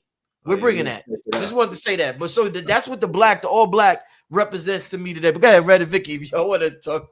I'm in agreement with you. I wasn't sure if you were going to mention or not about a question, but y'all just keep me updated, if you would, related to that, because I think this is so extraordinary, our sisters' lives, and there's a connection there. I have my Venus luxury magazine that's out, and I won't tell the details of it, but I'll just give you the title that I talked to the women about, how women, we manifest differently. And that is one of the articles that's in my magazine is about bloodlines and trade lines. That's on the cover. And I won't, again, that's for the my goddesses that buy the magazine, or the brothers that buy it for the woman in their lives. So you'll get the revelation of that. But that's very important because it's connected to, you understand, the feminine, the bloodlines, and that being a connection to the trade lines and also the economy, and also some of the stuff that we're seeing here in the United States, watch this, and around the world that's happening. It's interconnected to these different trade lines. I've been talking about that a lot offline, but that's just something I just want to throw out there. And I believe that our sister represents something related to that, because I won't get too deep, but there's an economic thing that's got something to do with this, a justice thing that has something to do with it, the Cuba stuff that has something to do with it, a BRICS thing that has something to do with it. It's not a small thing what our dear sisters' transition represents, and this whole notion of resistance and that interconnection. So I just wanted to throw that out there really quick. And the fact that in 1935, I pulled up an article because Mama Zogbe, she actually referenced it, but I did, some research on it myself. And when you pull it up, of course, they tried to obscure the information that I was looking to find, but I did find something on it, and I want y'all to look at this later. I'm gonna stop because I want to make sure that if there's any questions that we can answer those questions, but I do want to just throw this out here. It's a multi-page, you know how they look like this, is like it's 966 pages, but it's hard to tell let me turn it this way. Okay, I'm gonna make it bigger. Can y'all see what this is? It's a paper. Yeah. Can y'all see that? Voodoo, conjuration, witchcraft, root work. Yeah, I like that. The reason why I'm reading that is because, as mentioned here, in 1935, an important cultural undertaking was instituted to document and to preserve the Afro-medicinal spiritual folklore and religious practices in America. The The monumental task was instituted by Alma Egan Hyatt Foundation of New York under the auspices of the Episcopal priest by the name of Harry Middleton Hyatt from Quincy, Illinois. Mr. Hyatt traveled across, are y'all listening? I'm almost done. Mainly southern United States.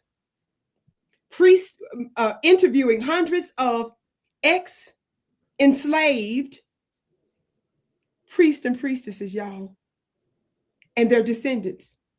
He transcribed, this is what this is about. That's why I want y'all to look into this, because this is about this side of the United States. He transcribed the Ediphones, I hope I'm saying that right, their folklore, folk medicine, and religious practices, many of whom, in spite of violent suppression and persecution, still practice remnants of the religious traditions of their ancient African ancestors.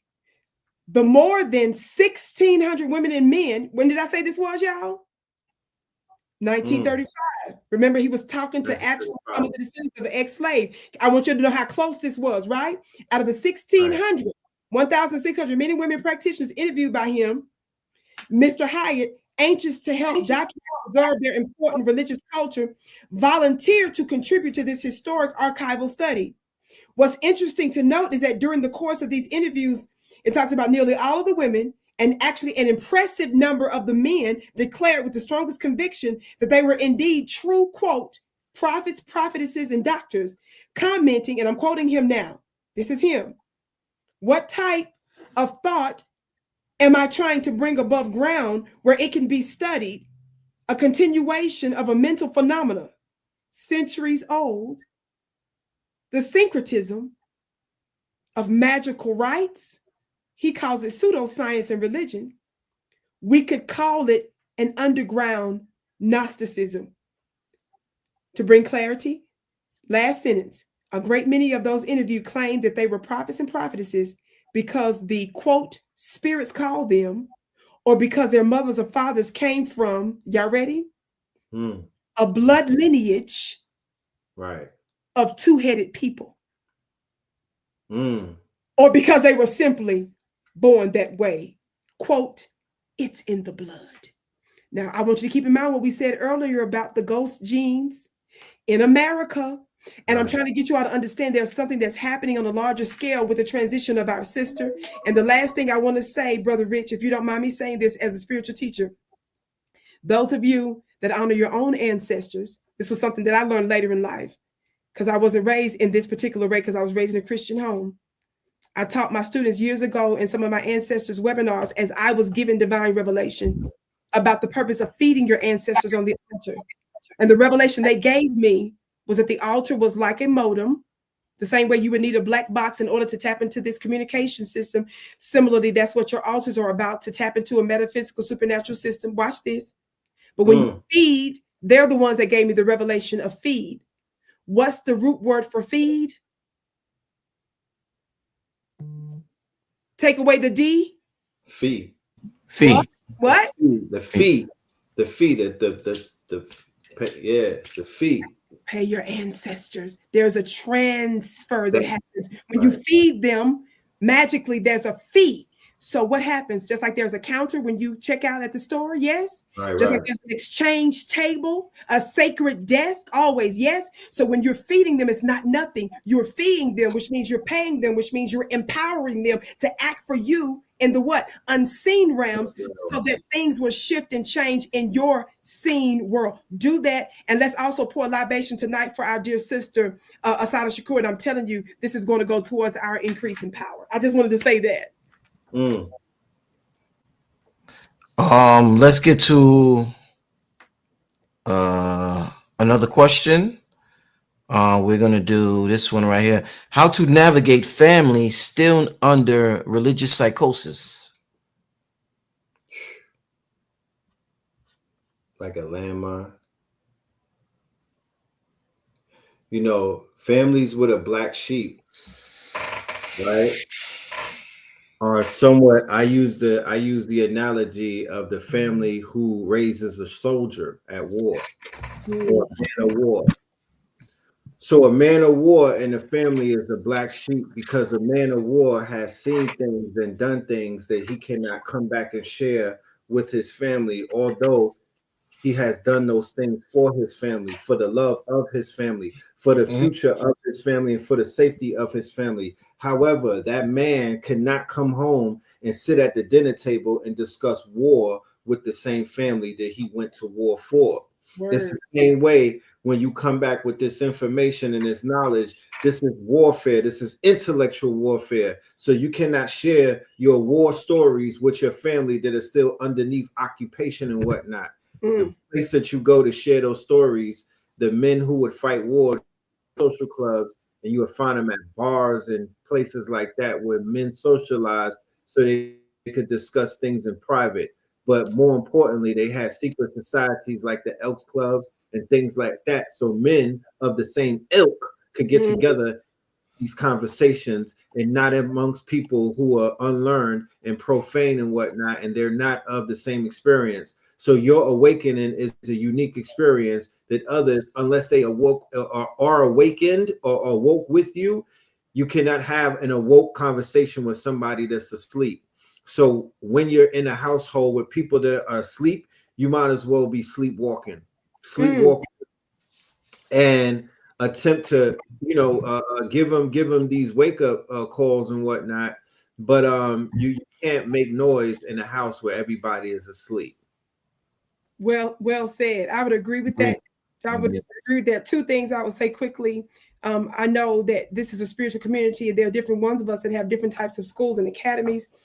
This is absolutely a shameless plug, but I'm saying this on purpose, that my Vicki Dillard Mystery School, which is a monthly mastermind low-cost school, serves as a safe place for my magicians and practitioners. You understand? So this is a place where you have that outlet. So when you're connected to something like that, especially for something that's so affordable, it absolutely changes your life and it shapes you into who you're called to be, and it helps you to navigate feeling that isolation. That's number one. Number two, so your spiritual family serves as that family for you. That's number one. So connect with that is what I'm trying to say. Number two, I learned that the more I locked in to who I am and my call and my assignment and gave all in, when I had what we call supernatural experiences, that sustained me because I was actually interacting with other realities, other beings, and that does an extraordinary amount for you and grows you into who you're meant to be. So do those two things. It's not going to stop you from feeling rejection at times. It's not going to stop you from feeling isolation, but it will certainly help you navigate through these spiritual labyrinths. And I promise you, you won't regret what you'll become in the meantime, especially when you have a perspective of who you are. You go through the process a little bit different when you know that it's shaping you and it's building you. You know, when I'm teaching my students about abundance manifesting out of thin air, and we're talking about the 4 major laws of aerodynamics, and we're connected to spirituality. And one of the laws, of course, that comes with the laws of aerodynamics is what? Resistance, drag, yes, lift, and so forth. And so that's very important. But one of the things it talks about is the shape of the craft, especially when you're dealing with flight. So the shape of a craft has everything to do with how well it's able to navigate those forces. And so what I'm trying to say is sometimes the difficulty in our life is actually shaping us in a particular way to where we're going to be able to move through the spirit realm unlike anybody else. So my point is embrace that. Indeed. Also, I just want to add with the question that was posed before we get to the next question, and Panic talked about this. When you have people who are religious in your family, the more, and I think even Black Dot talked about this, the more you become the thing that you are teaching about, you want to teach them about, they will become curious about what are you into.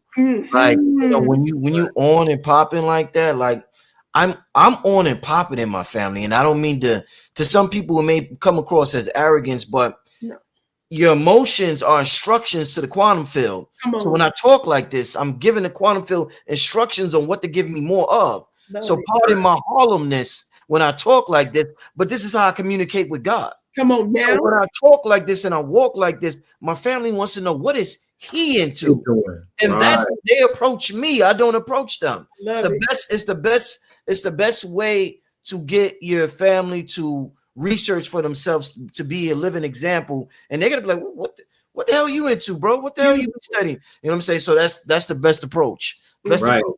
So to add on, so when you live amongst, when you take the red pill and you wake up and you in the religious family, you'll see the psychosis clear as day, right? You're on the stage with with all of the stuff going on. But because you see the hypocrisy, now it's even more weight on your shoulders to walk the walk and stand on what the hell you on, right? Now you gotta become even more religious than the religious people that's in your household, that's walking around with their heads cut off and whatnot. And then when they see you, like Rich said, when they see you prosper, when they see your skin glow up, when they see you smile in the face of adversity, when they see that you have type of reserve and some type of calm when faced with adversity, and you don't have to call on anything outside of yourself, they will pay attention and they will notice. Do not be arrogant. Do not be boisterous. You feel me? Change the whole frequency of the household. Conquer it, right? But don't conquer it aggressively. Conquer it with your energy and with your results, and you will conform those amongst you that were meant to be in your family, because all blood is not equal in those regards, meaning that everybody is not going to necessarily walk exactly the same path as you. But there are those in your family who are supposed to inherit and are supposed to quote, and you giving them the spark like you got the spark. Right. Beautiful. And real quick, I think Red, when I posed the quote from Assata earlier, Red and Vicki, when Assata said a revolutionary woman don't need no reactionary man. I think something you said is important, and it kind of answers that question, maybe even more than what you said earlier when you said your family has to see you be poised when faced with adversity. A man who's poised doesn't just react to every little thing going on in his external environment. If every little thing throws you off, your girl, now her sense of she can't be in her femininity. She's like, she got to step out that shit. She like, oh shit, this nigga ain't got it. I gotta. Damn, I thought I could be tapped in. I thought I could go to the divine feminine world. But a man who we shouldn't get thrown off by every little thing that happens in our life. And I think what you said, Red, poise is something that's real important. And poise is a quality and a trait that I think revolutionary women need, and something that maybe Assata alluded to in that statement. There's no question. Yeah. No question. It goes back to exactly what I was saying earlier before you even gave me the quote, before I even knew she said what you said, that last quote about the brother. Remember I said the reason why she could be as bold as she was, the reason why she could be that is what? She knew that she had some about that life. She could take such risk, you understand? Because she knew that she would be held and they had her. So there's a freedom in that. And there's an experience that you'll gain.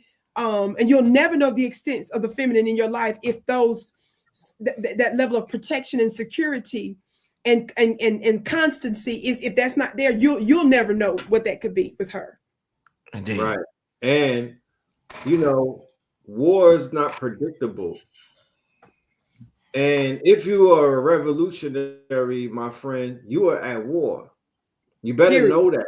You better period. You better understand what that means and prepare and prep yourself to be at war.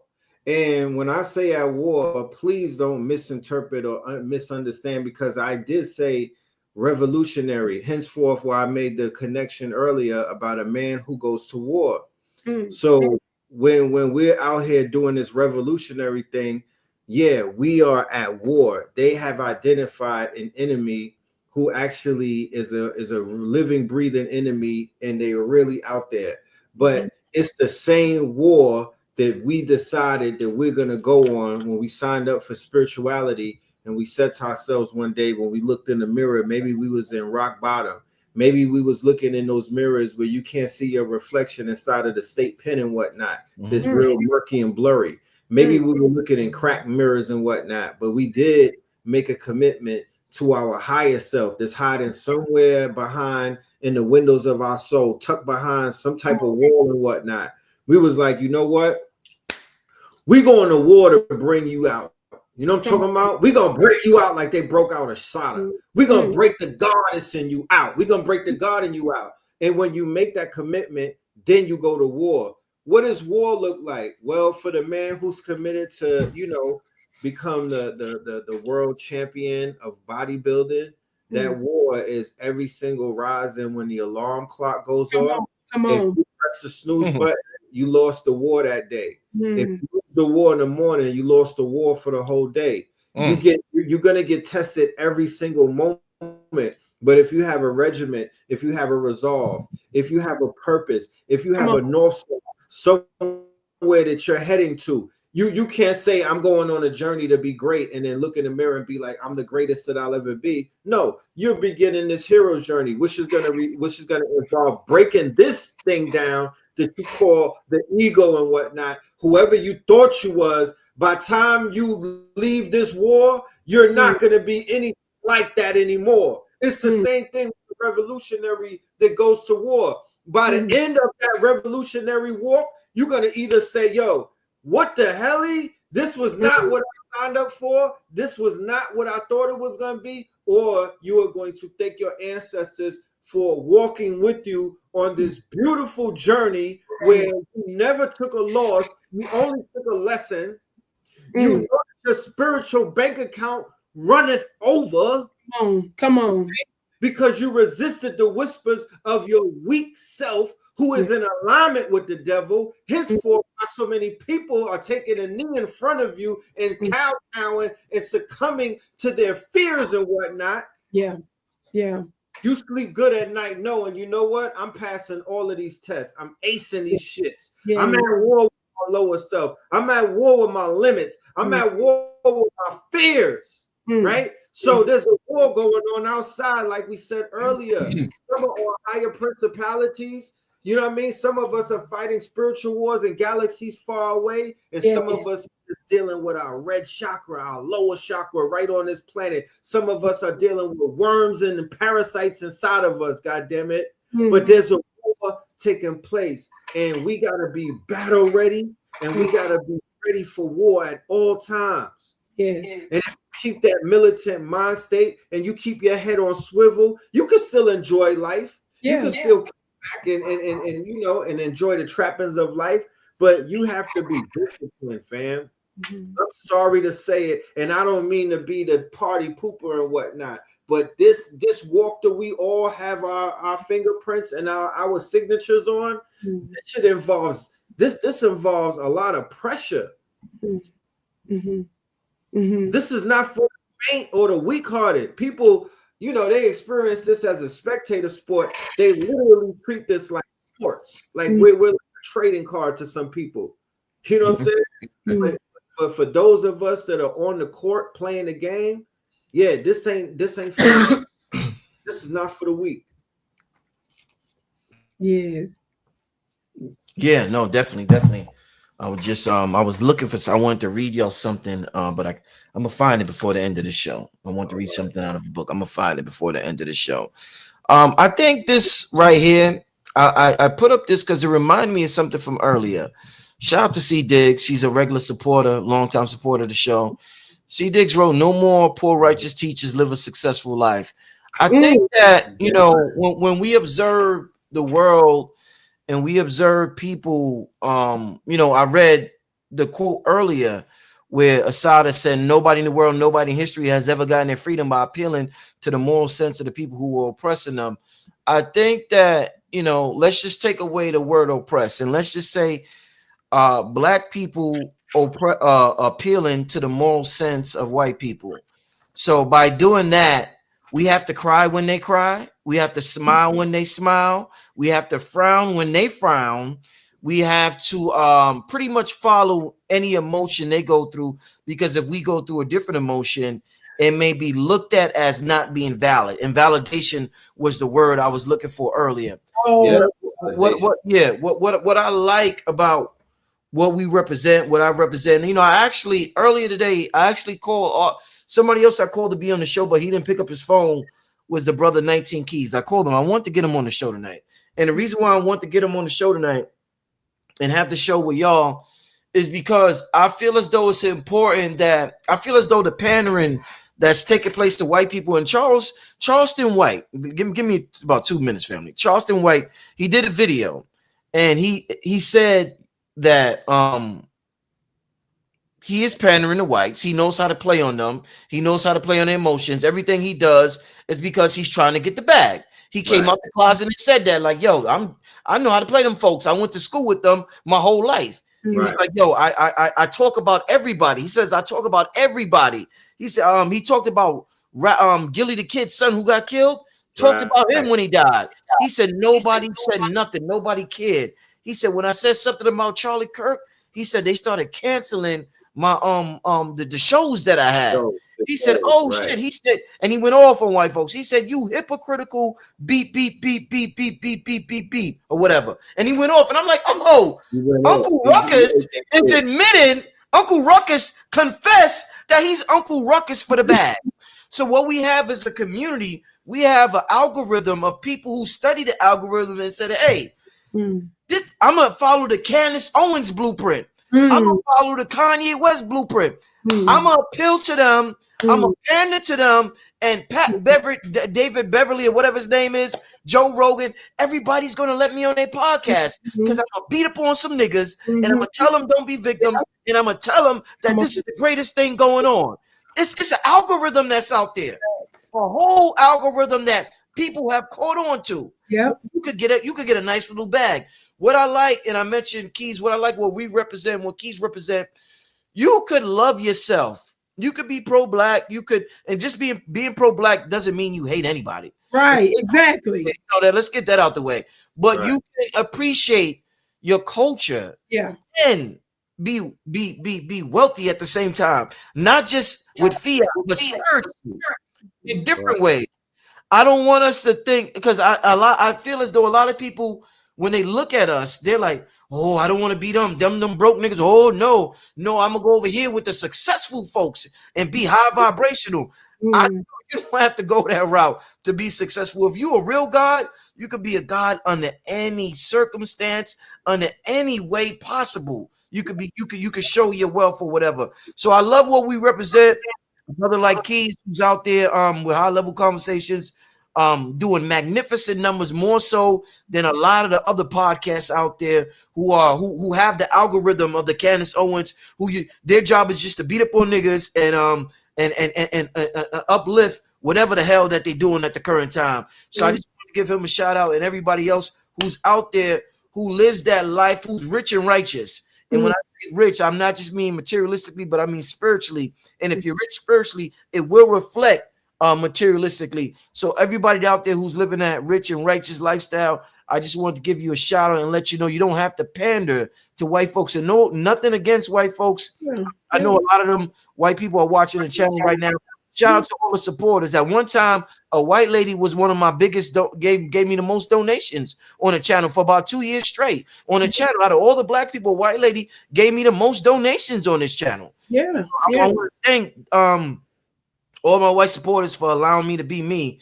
And that's the only way it's going to be on this channel. So shout out to y'all. And I just wanted my people to know you don't have to tuck your tail. Yeah. You don't have to kiss the ring. Yeah. Proud of being yourself and be rich and wealthy at the same time. For some reason, we think you got to pick and choose. Either be successful or be pro-black. And I just want to say that. But what's your thoughts about this comment right here, C. Diggs? Authenticity is a superpower. Yeah. Authenticity, and it's coincidental that report recently came out. I mean, you would have thought that they would have taught us that in school. I'm just recently learning about it. And it coincides with, it's interesting because it literally coincides with the rise and the birth of a new economy, right? So they began telling you about authenticity is the highest frequency in the whole entire universe, right around the same time that creator economy emerges. Right. But before the creator economy emerges, me and you do a historic lecture called Treasures and Trolls, Attention, the Rise of the Attention Economy. It had Donald J. Trump on the cover and Tekashi 6ix9ine on the cover. And what these two people introduced to the millions upon millions of followers that were in the audience who were ready to conform to any of the winning formulas that were going on, because everybody wants to win.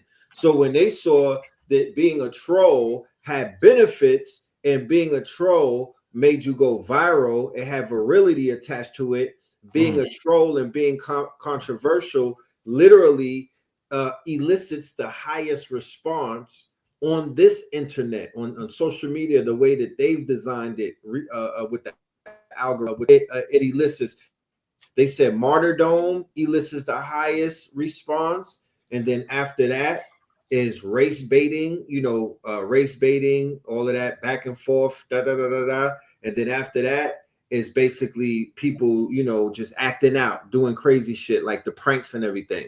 So first it was the attention economy, with making a fool of yourself, boot gang, right? Making a fool of yourself, going viral, all of the, smash or pass and the boot gang videos and the world stars and all of that. Then there's the rise of the Vine, and then it turns into Twitch. Yeah, rage bait goes crazy on the internet. Rage bait is right after the martyrdom, which is the heights of rage bait, because that's when the rage bait pops off and the body gets dropped. So once blood gets spilled in this ceremony or in this ritual, it does what? It multiplies. It's like, it's a gremlin theory. It's like Gremlins. Remember, Gizmo turns into Stripe. Stripe jumps into the pool, and it's a bunch of other Stripes. You knock Mr. Charlie off. You knock him off in a ritual. Allegedly knock him off. You pull a ritual off, and you make $1 million of him. So my $1 million question is, are we going to have 1 million Assatas? Are they even entertaining that conversation about 1 million Assatas now that she made a transition? Because they were boldly talking about 1 million Charlies last week. And melanated people inserted all type of energy into that conversation. They were giving lifeblood and life force and energy. They were, you know what I'm saying? They were hallelujah to that. Did they talk about 1 million Baba Samajas? Right? But there's a difference between being unalive, and there's a difference between just meeting, having a peaceful end. It's a big difference. There's a ritual in the spilling of the blood, okay? It's a big ritual. And also it's a ritual called the killing of the king, okay? And if you could pull it off in the realm of a theater where you don't even got to really catch the body, you just got to pretend that the body dropped, it'll still have the same effect. But fast forward to where we are right now in the creator economy, you literally could become rich being your authentic self. You literally could become wealthy and whatnot, if you hone in on any one of the skills that you are naturally sent here with.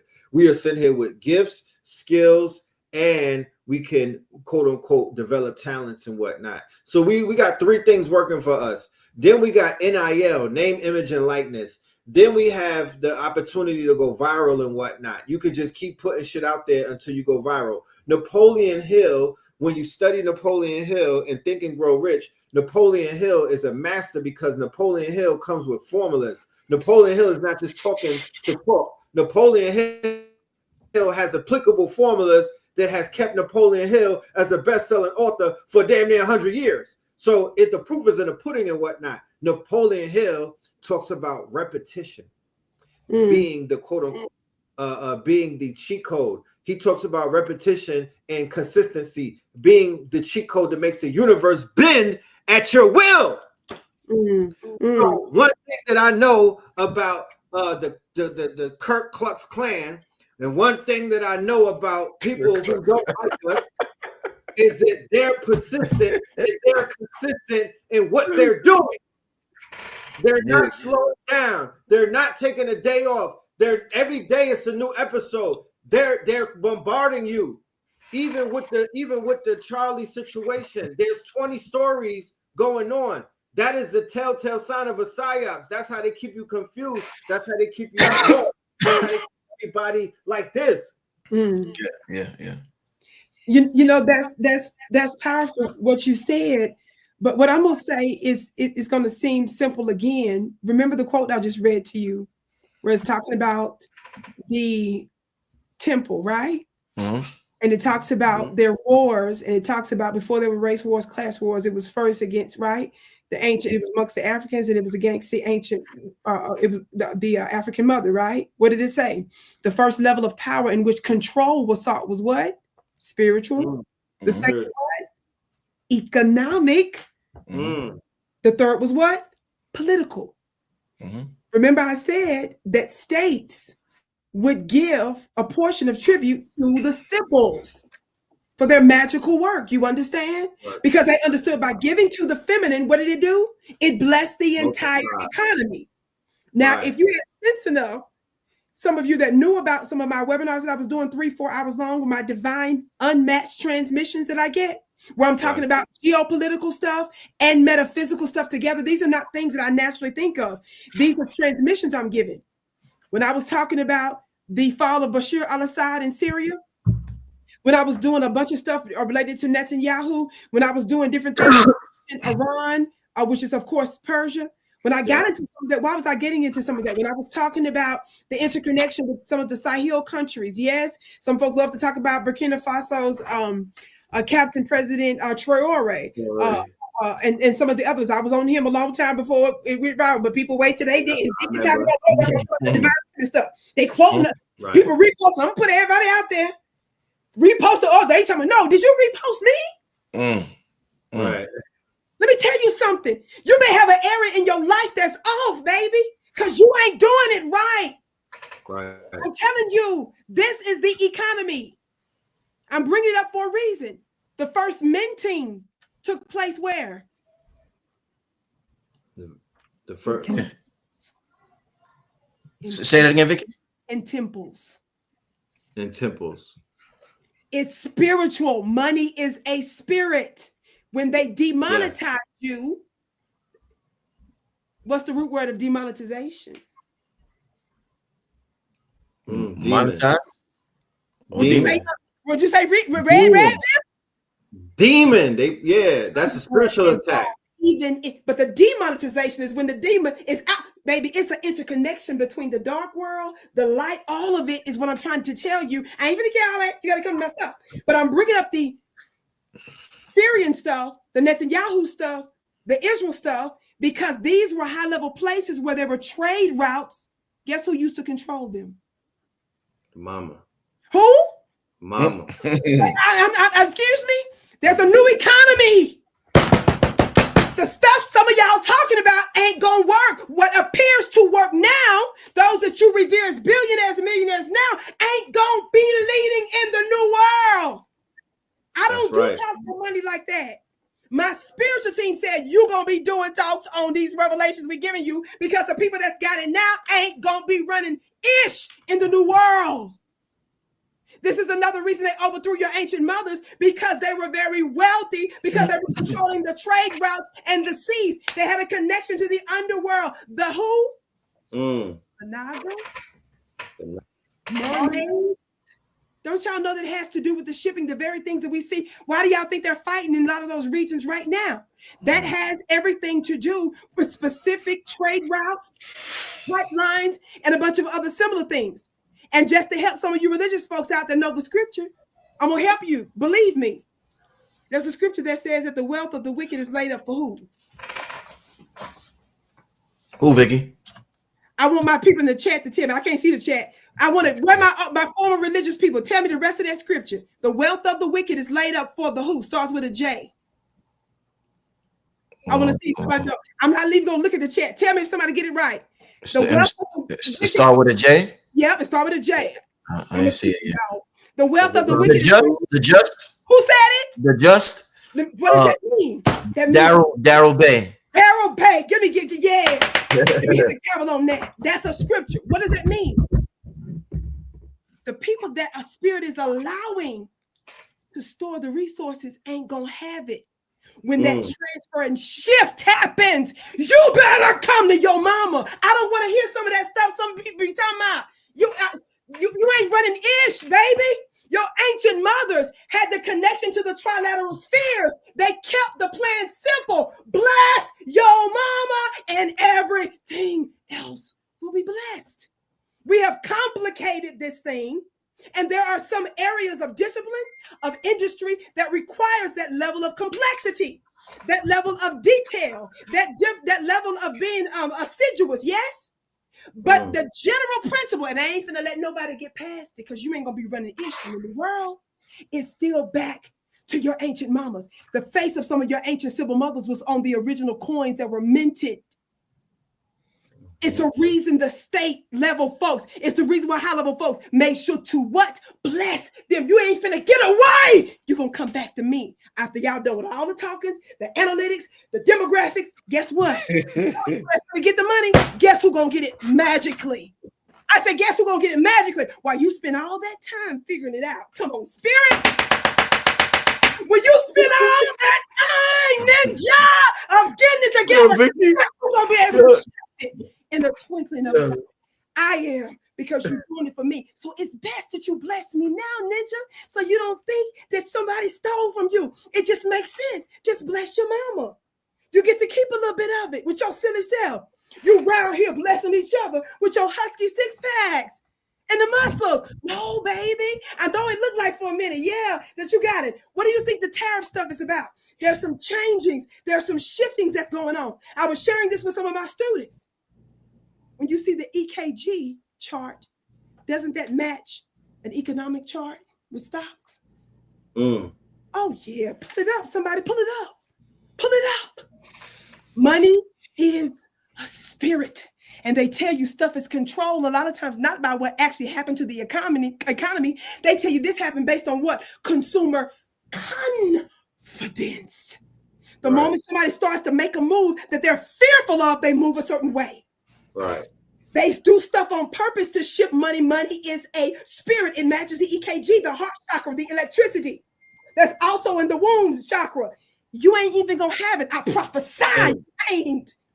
Hey, Vicki, you ever listen to the great Reverend Ike?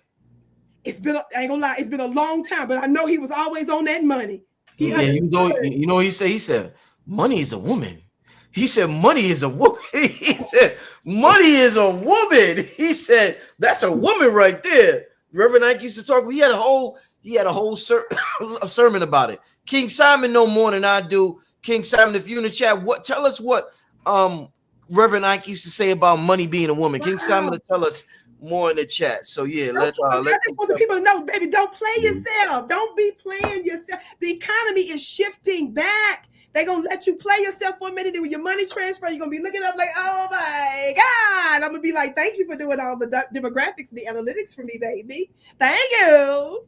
Indeed. Let me, real quick, because we got about 15 more minutes before we get out of here. I don't want to keep the guests too long. Been on here for over 2 hours. I want to thank everybody for staying with us. One thing I forgot to say earlier. Somebody said, man, I didn't know this was Black Magic Channel. I forgot. I got to say this before every show. This is my channel. I have a new name. So I know it's throwing a lot of people off, and a lot of people, right now we got 1,600 people, but I know a lot of people might not even know that I was live tonight because they see 363 Empire and they're like, well, where's Black Magic 363? I got to do a better job about telling everybody about the name change because I've been Black Magic 363 for the last decade. But this is Brother Rich official channel. Let people know, but I'm gonna go with the flow kind of a guy, and if you know, let me just say this. I changed my name early this year from Black Magic to Radiohead, and I just changed the channel name to 363 Empire. And there's a new timeline, and what Vicky's talking about, the old way of thinking, and the people who think they're in power, nah. So I'm just going with the flow of where my spirit is taking me. I'm embracing a new timeline.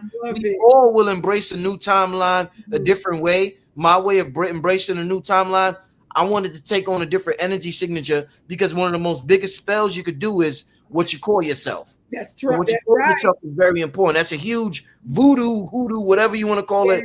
Spell is what you call yourself. And there was nothing wrong with Black Magic. That served me well. It was absolutely magnificent. But Radiohead is exactly where I'm headed in this next era of my life. That's good to know. That's powerful, brother. That's indeed. Vicky, somebody earlier, let me just read this before I ask you this, Vicky. Okay, yes. Somebody, because me and Red going back outside. Somebody said, Brother Rich, get your ass back out there. They got chumps and trumpets with mics, acts, and walk-ups. What's the perfect tit size? He's saying that talking about when I said me and Red gonna be back outside. Okay. And this is why I need the internet is filled with people outside just asking, random crazy shit. So to bring the esoteric community outside is needed. But you need a certain energy to do that. Yeah. Me and Red got that vibe, got that energy. We can definitely pull that off and do that. And the all black just confirms it. Yeah. It confirms it for us. We dress in all black, you know what I'm saying? Not purposely, but spiritually, it just worked out that way. So I just want to say that. But Vicky, they asked you earlier, and I want to beautiful. I'm so proud about of the spirits. And Vicky, they want to know, this is from earlier, what are we supposed to feed them? When you talked about feeding, I think you was, talking about feeding the spirit. Yes. Be sensitive to what you intuitively feel. You would know that answer better than I would, depending on your either mother or father's side. That's a general ancestors feeding. Make sure that you do that at least once a week. That if you're making a good meal for yourself, for example, on a Sunday or something, also make them a plate of remembrance.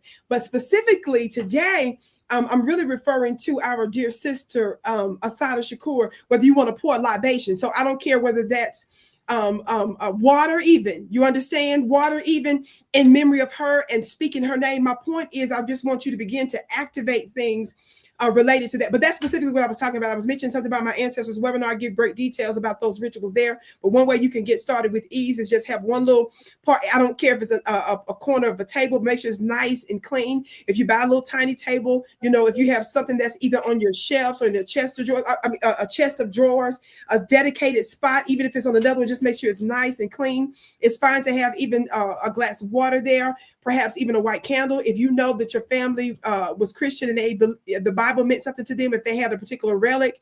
I tell people, I remember I think an interview actually with 19 Keys a few years ago. I think I said there, I said, I'll be giving them no vegan food if they wasn't vegan. Now this is it's about them feeding. I know you want to be righteous and all that, baby.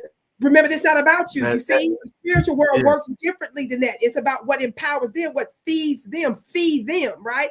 If over here, I take currency and I'm taking cash, don't come over here talking about some crypto. No disrespect to crypto. Bless all crypto. I know I'm talking about some strong crypto brothers. Maybe that's the wrong example. That's the wrong example. I should have said, but I'm just saying, you got to do their type of their type of energetic exchange is what I'm trying to say. And it's energetic. So feed them that. That's what I meant, beloved.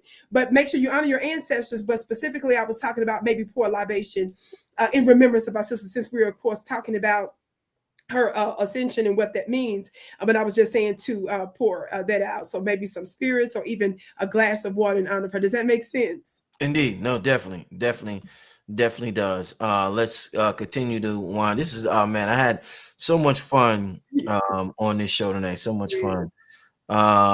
Somebody said you can have many names. What's your name? I guess you alluding to my name change. My name is Richard Merritt. Merritt means worthiness, excellence, or value. So my birth name is a powerful name, but we all have the right to decide what we want to be called or whatever. That's right. So shout out to everybody, whether you have a nickname or you're embracing your birth name. Shout out to the energy signature you decide to take on. Let's get through. Okay, I see a lot of comments. Okay, somebody said, what if you didn't get along with an ancestor? That's a great question. What if you didn't get along, but you don't have just one ancestor? And I'm going to say this to you. This might be controversial, which is why I would always say you need to go with your intuition. And I also would suggest that you actually deal with other practitioners that you look into and good references that you feel is more of an maybe expert in this particular area. But I'm just saying to you, as it relates to Vicki Dillard, which I do my own thing in Vicki Planet. So, but specifically, what if you didn't get along with an ancestor? My father passed away a few years ago, and he was, with the breakup of he and my mother, whatever. She never was dogging him, never did anything. Just moved on, whatever. It was later in life that he really kind of reconnected.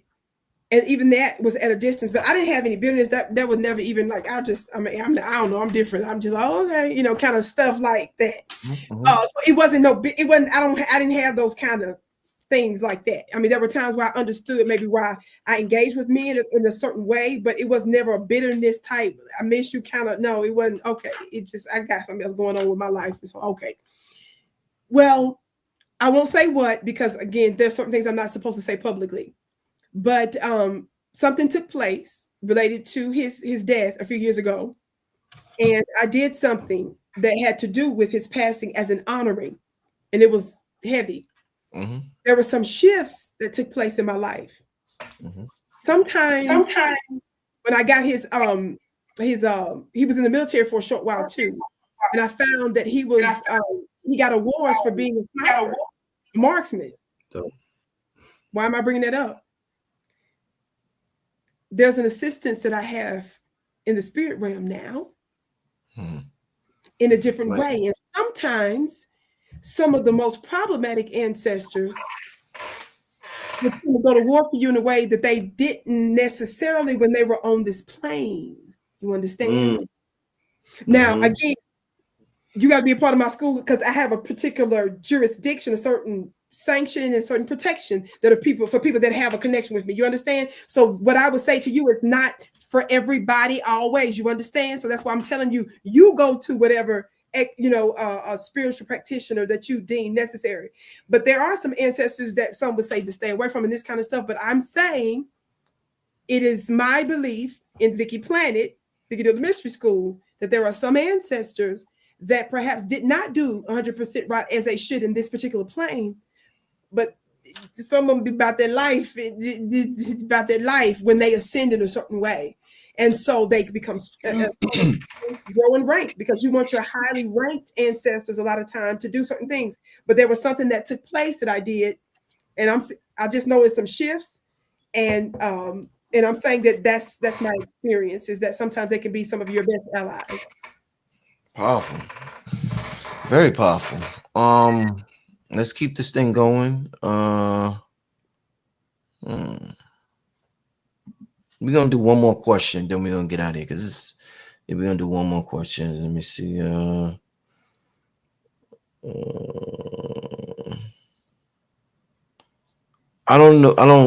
Let me see this question. What if each soul tribe has their own spirit that observes behind the scenes of reality? I don't really understand that question. I don't. Do y'all get it, or would they have to elaborate more? I don't really. I would certainly want them to elaborate more. I can assume, but it's in the first few words. But I'd rather they elaborate. Yeah. Okay. Does one's awakening of true self refute everything in the Bible? I don't know if you want to say anything, Red Field, before I put my 2 cents. I'm gonna let you go first. Yeah. Well, does one's awakening of true self refute everything that's in the Bible? It's important to understand that, again, the Bible, everything, when I say I use the Bible, for example, as a book of magic, and when I was a young girl, how the Sibylline authorities came to me covertly. So why do I say it like that? Because my lineage, my family situated in Mississippi, their connection was to the Bible in the traditional sense as we know it, even though behind the scenes, my grandmother was a scholar, and there were some things that she would never tell the church publicly that she actually believed privately.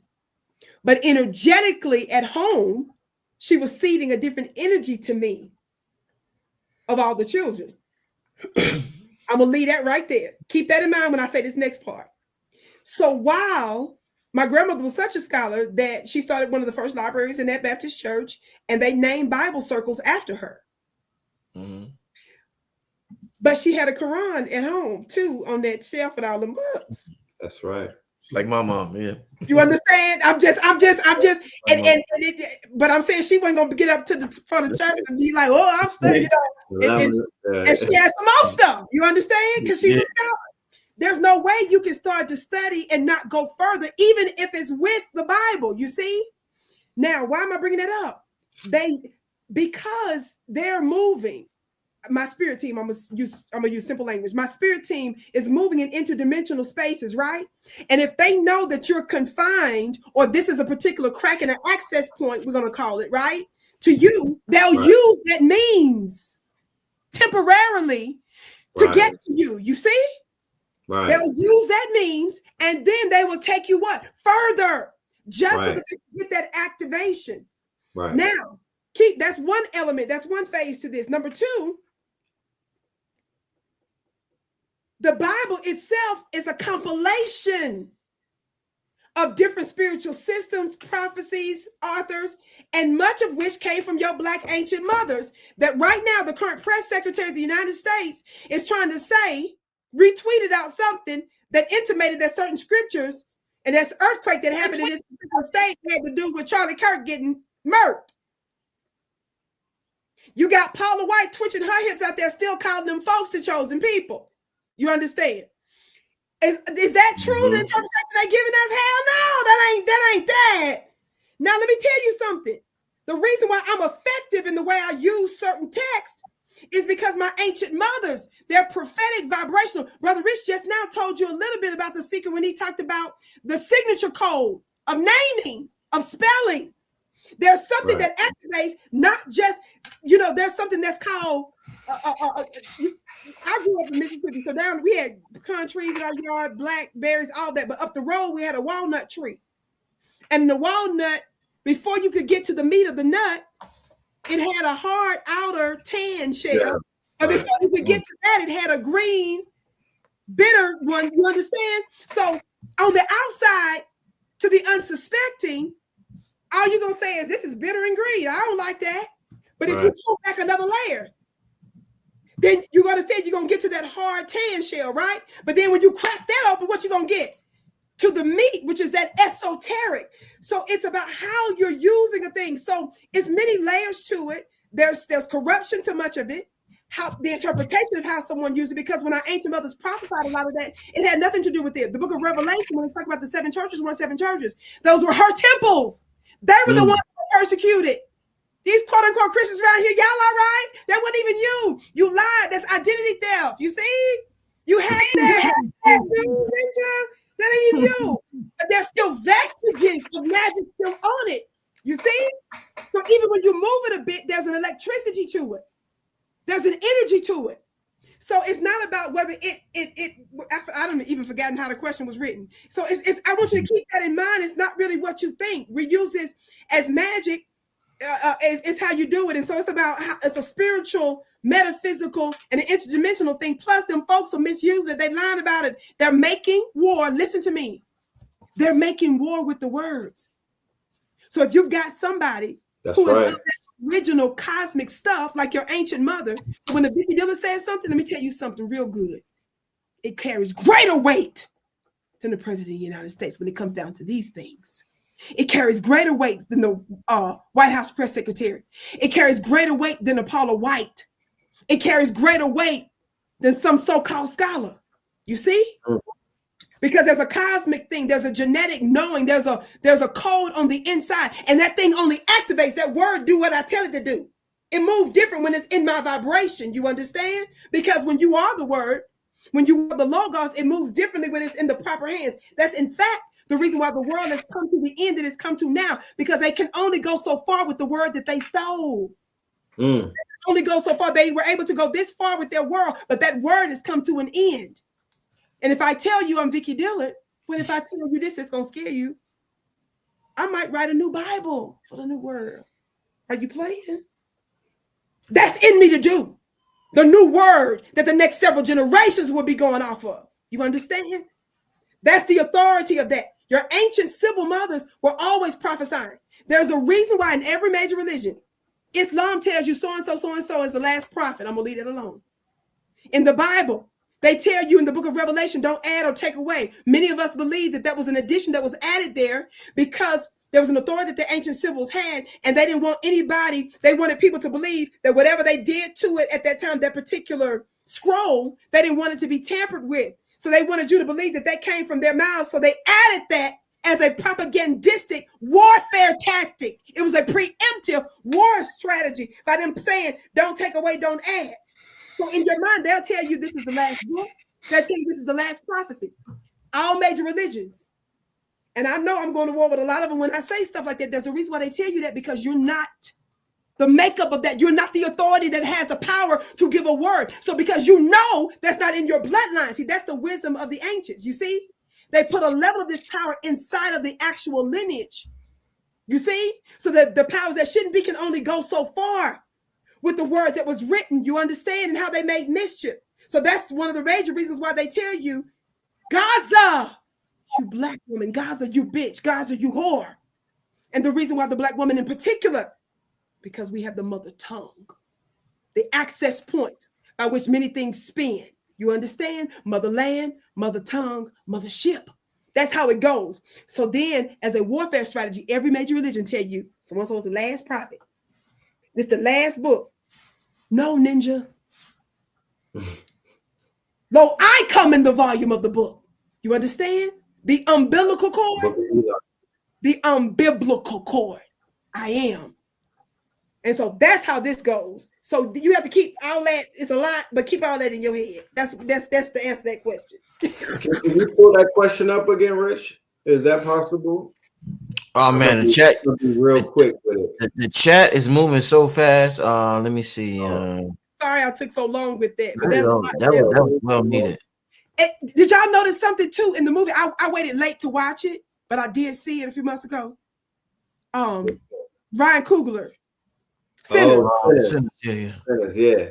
I didn't get to listen to everybody's commentary on it, of course. But I would venture to say that when people was trying to break down the different parts, but I bet you somebody missed this part. Did y'all miss the part where who said this? Are you going to listen to her again? Ninja, please. Everybody, I think, missed that. Whoever was giving interpretation. Did you hear the part? And the woman was giving them a question. Remember, he asked a question, the vampire. One of the vampires asked a question about if he was going to do what?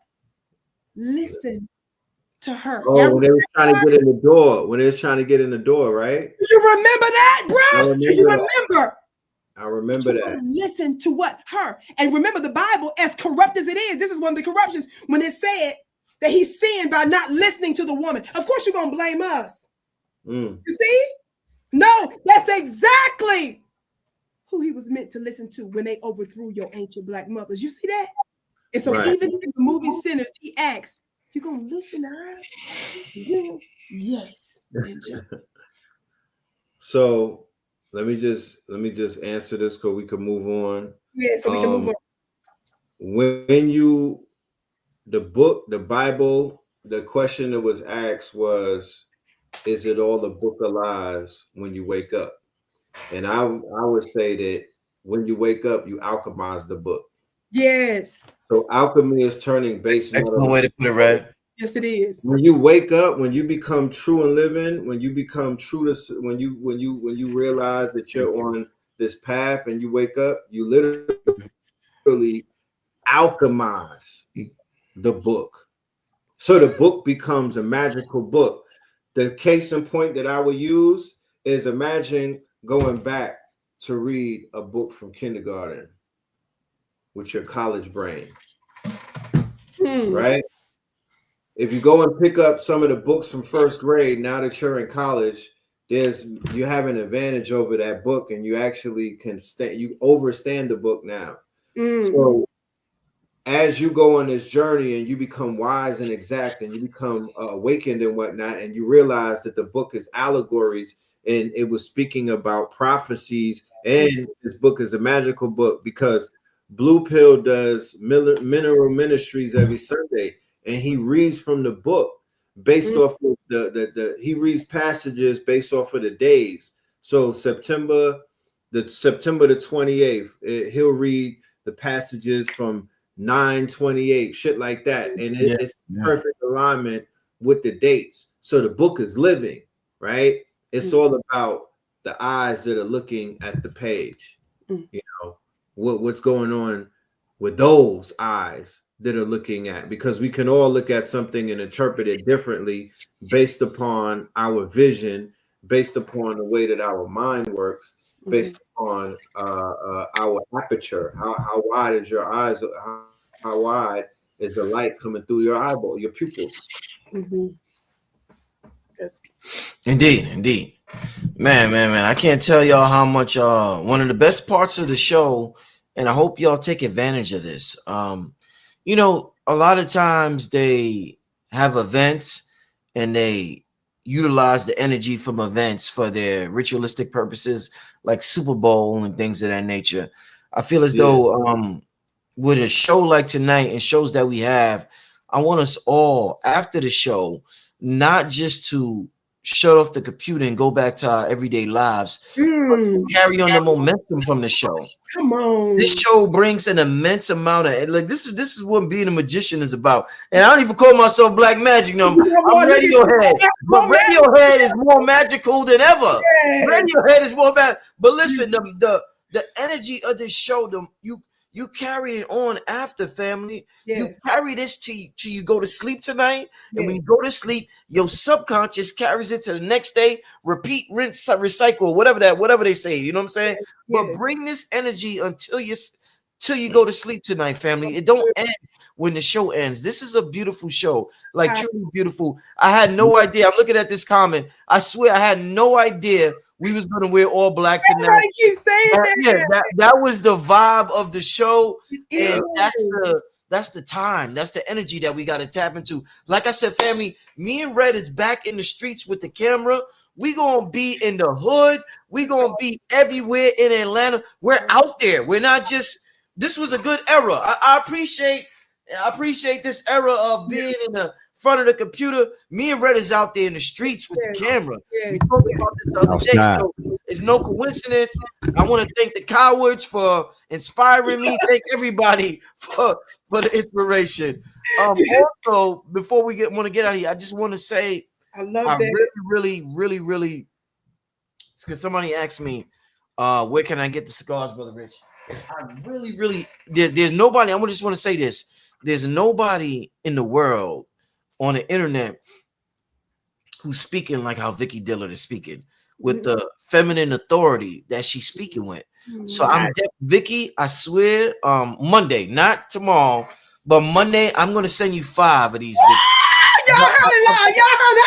Listen, Vicki, I'm gonna give you a little background, Vicki, so you'll know the extent, the seriousness in the extent. And for those, I'm sorry, family, for those who ordered, I sent some out today. They're going out. Some got sent out today. So if you ordered, they're going out. But Vicki, I think he likes to make me try to get emotional, because like when he be bringing up Brother Rod and stuff, he always try to do little. Then he'll do stuff like this just to try to get Vicki to get emotional, screaming and hollering, then be trying to cry at the end. Vicki, listen, I appreciate what you bring to the community in a divine sense that is outside of the book realm. We have books. This is a very good book, by the way. I'm gonna be talking about this book in a soon. This is a very good recommended book. But outside of the book realm, Red, you got to get this, Red. This is going to lead us into radionics. This is I'm prepping for radionics. You got to get this. But outside of the book realm, Vicki brings something that was lost a long time ago, that we could only regain from the mouths of the divine feminine, and she's bringing us things that that isn't on YouTube. I remember when I purchased her first workshop, I believe, or lecture, and one of the things you said that struck me was like when you was like, "There's things I know, there's things I don't know that I know." How do you say that, Vicki? Yeah, I know stuff that I don't know. Yes, sir. And that resonated with me so much, because anybody who's spiritual knows that to be facts. There's stuff I know that I don't know. Sometimes we don't even know how to articulate it, but we know it. It's there, and we can feel it. It's thick. It's in the ear. So these right here, Vicki, these are from Honduras. They're not available to the general public. These are hand rolled. These aren't your general perfect looking cigars. These are hand rolled. Let me show you. And the shamans, these are mainly only available to the shamans in Honduras. You can't even get it in the city area, Vicki. You have to drive 4 hours. Red got one. Red came through. He got one. Vicki, listen, Vicki, you have to drive 4 hours to the mountains, to the coast to get it. It's not so. It's a journey, and spirituality used to be a journey, and that's why we appreciated it more. But now that it's on YouTube, there's no appreciation factor. Boy, come on. It's the journey to get these. Wow. What this represents is something very special. You know how we represent that Black American culture, Vicki, and we know how much tobacco meant to the Americas. Whether it was Jamaica, whether it was America, whether it was Honduras, whether it was Cuba, the Cohibas, the Americas is rich in tobacco. Rich. So this right here is very magical. In a woman like you honestly, Vicki, you should have 100 of these at all times. You talking about blessing the divine feminine? We need to make sure Vicki stay with her tobacco. So and you don't have to smoke it. You could just light it if you want, Vicki. And the spirit. I use it for my I use it behind the scenes magic. That's when I told you earlier when you said you smoke. I don't never tell the public, but my ladies who are part of my schools they experienced this. Could we share it? Yo, can we share the miracle that happened the other day, real quick, when we lit it up? Yeah, real quick. Because people ask me, it's donation based. I'm building this 363 empire. If you would like to donate to purchase one, you could send a donation to this link. $30 or more get you a cigar. I'm gonna put the link in the chat right now. I'm building I'm real serious about this. It's not. I'm just hallucinating. I'm real serious about building an empire. Now, I'm only doing PayPal right now, only through the link that I shared right there, right now. If you would like one, a donation of 30 or more, get you one. I'm sending them out now. They're going out every day, family. So everybody will be getting them next week. Everybody will be getting them next week, but they are absolutely amazing. Go ahead, Red. What you was going to say, Red? I'm sorry. I was just going to say, do you want to share the magic that happened the other night when we lit the cigar? Good. I'll let you talk about it. Okay, so I pulled up and Rich we was outside, he got room and whatnot. So he brought the table out. He brought some spirits out. We sat down, we were looking into the stars and we were having a meeting and whatnot. And we lit up these cigars that he so expertly, built up all of this momentum about these things, almost to the point where it was like ritualistic. So when we were sitting there and we were the way that the driveway is, it's like a hill, and I saw something jump in the grass, and I thought it was like a frog and whatnot because I've been seeing frogs a lot.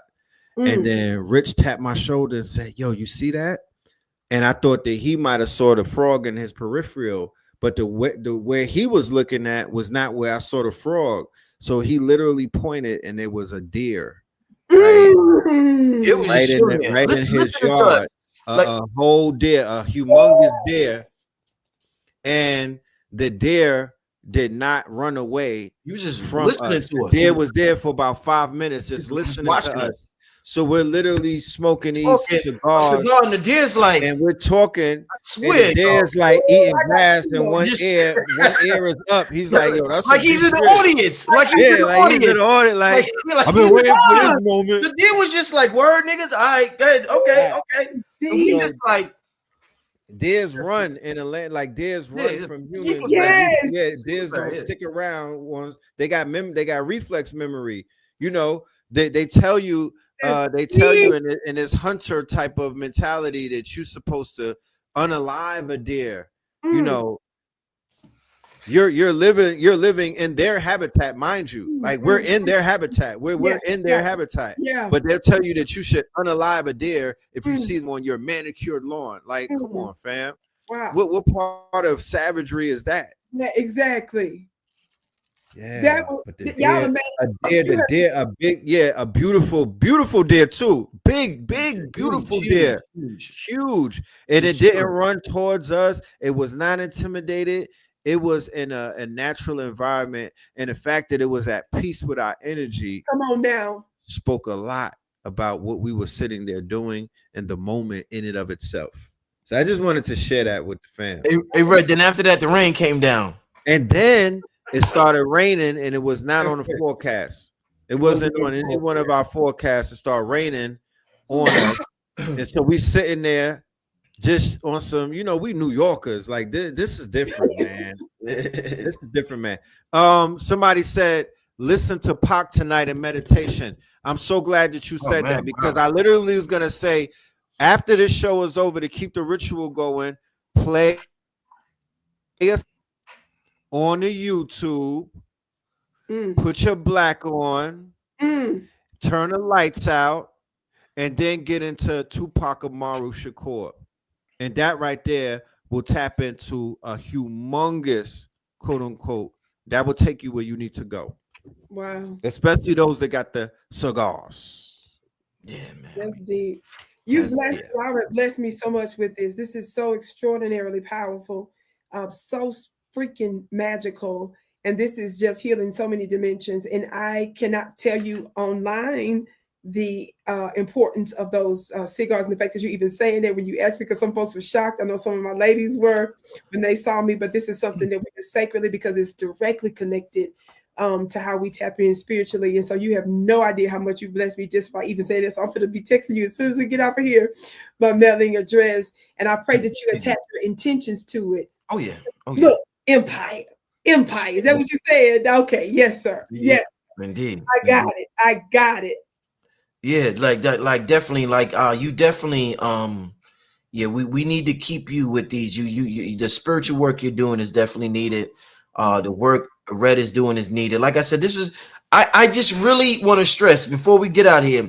I really want to stress the importance of when the show's over, the show is not over tonight, family. Please. Keep this thing going. If you can comment in the chat tomorrow, after the show I did this. Tell me what you did after the show, fam. Because the show's not over after we end this broadcast. The show, it gotta keep going. The show must go on. The show must go on. Yeah, the show must go on. That's all we know. Remember, the black is honoring. We're not in mourning. We're in ceremony. Right. We're gonna do it for about 3 days and whatnot. Yes. I just so happen the great divine speaks through signs, because I happened to book a lecture tomorrow. I booked it weeks ago, and I titled it American Gods, right? Manifest Destiny 2.0. So the American Gods portion is going to be me speaking about I'm going to coronate Mama Assata Shakur and Baba Heru Samaj into the pantheon of the ancestors who are on their way back in the 31 Atlas. That's the ancestors who have come back. That's the pantheon of ancestors. And similar to in 2020, when we had a interstellar object come, and then all of the master teachers made their ascension around that time. So when people make ascensions, there's a window that opens up. There's a window that opens up. Okay. So once again, people are graduating. There's a window that opens up. And when you graduate from this realm, you don't down and you pass your test.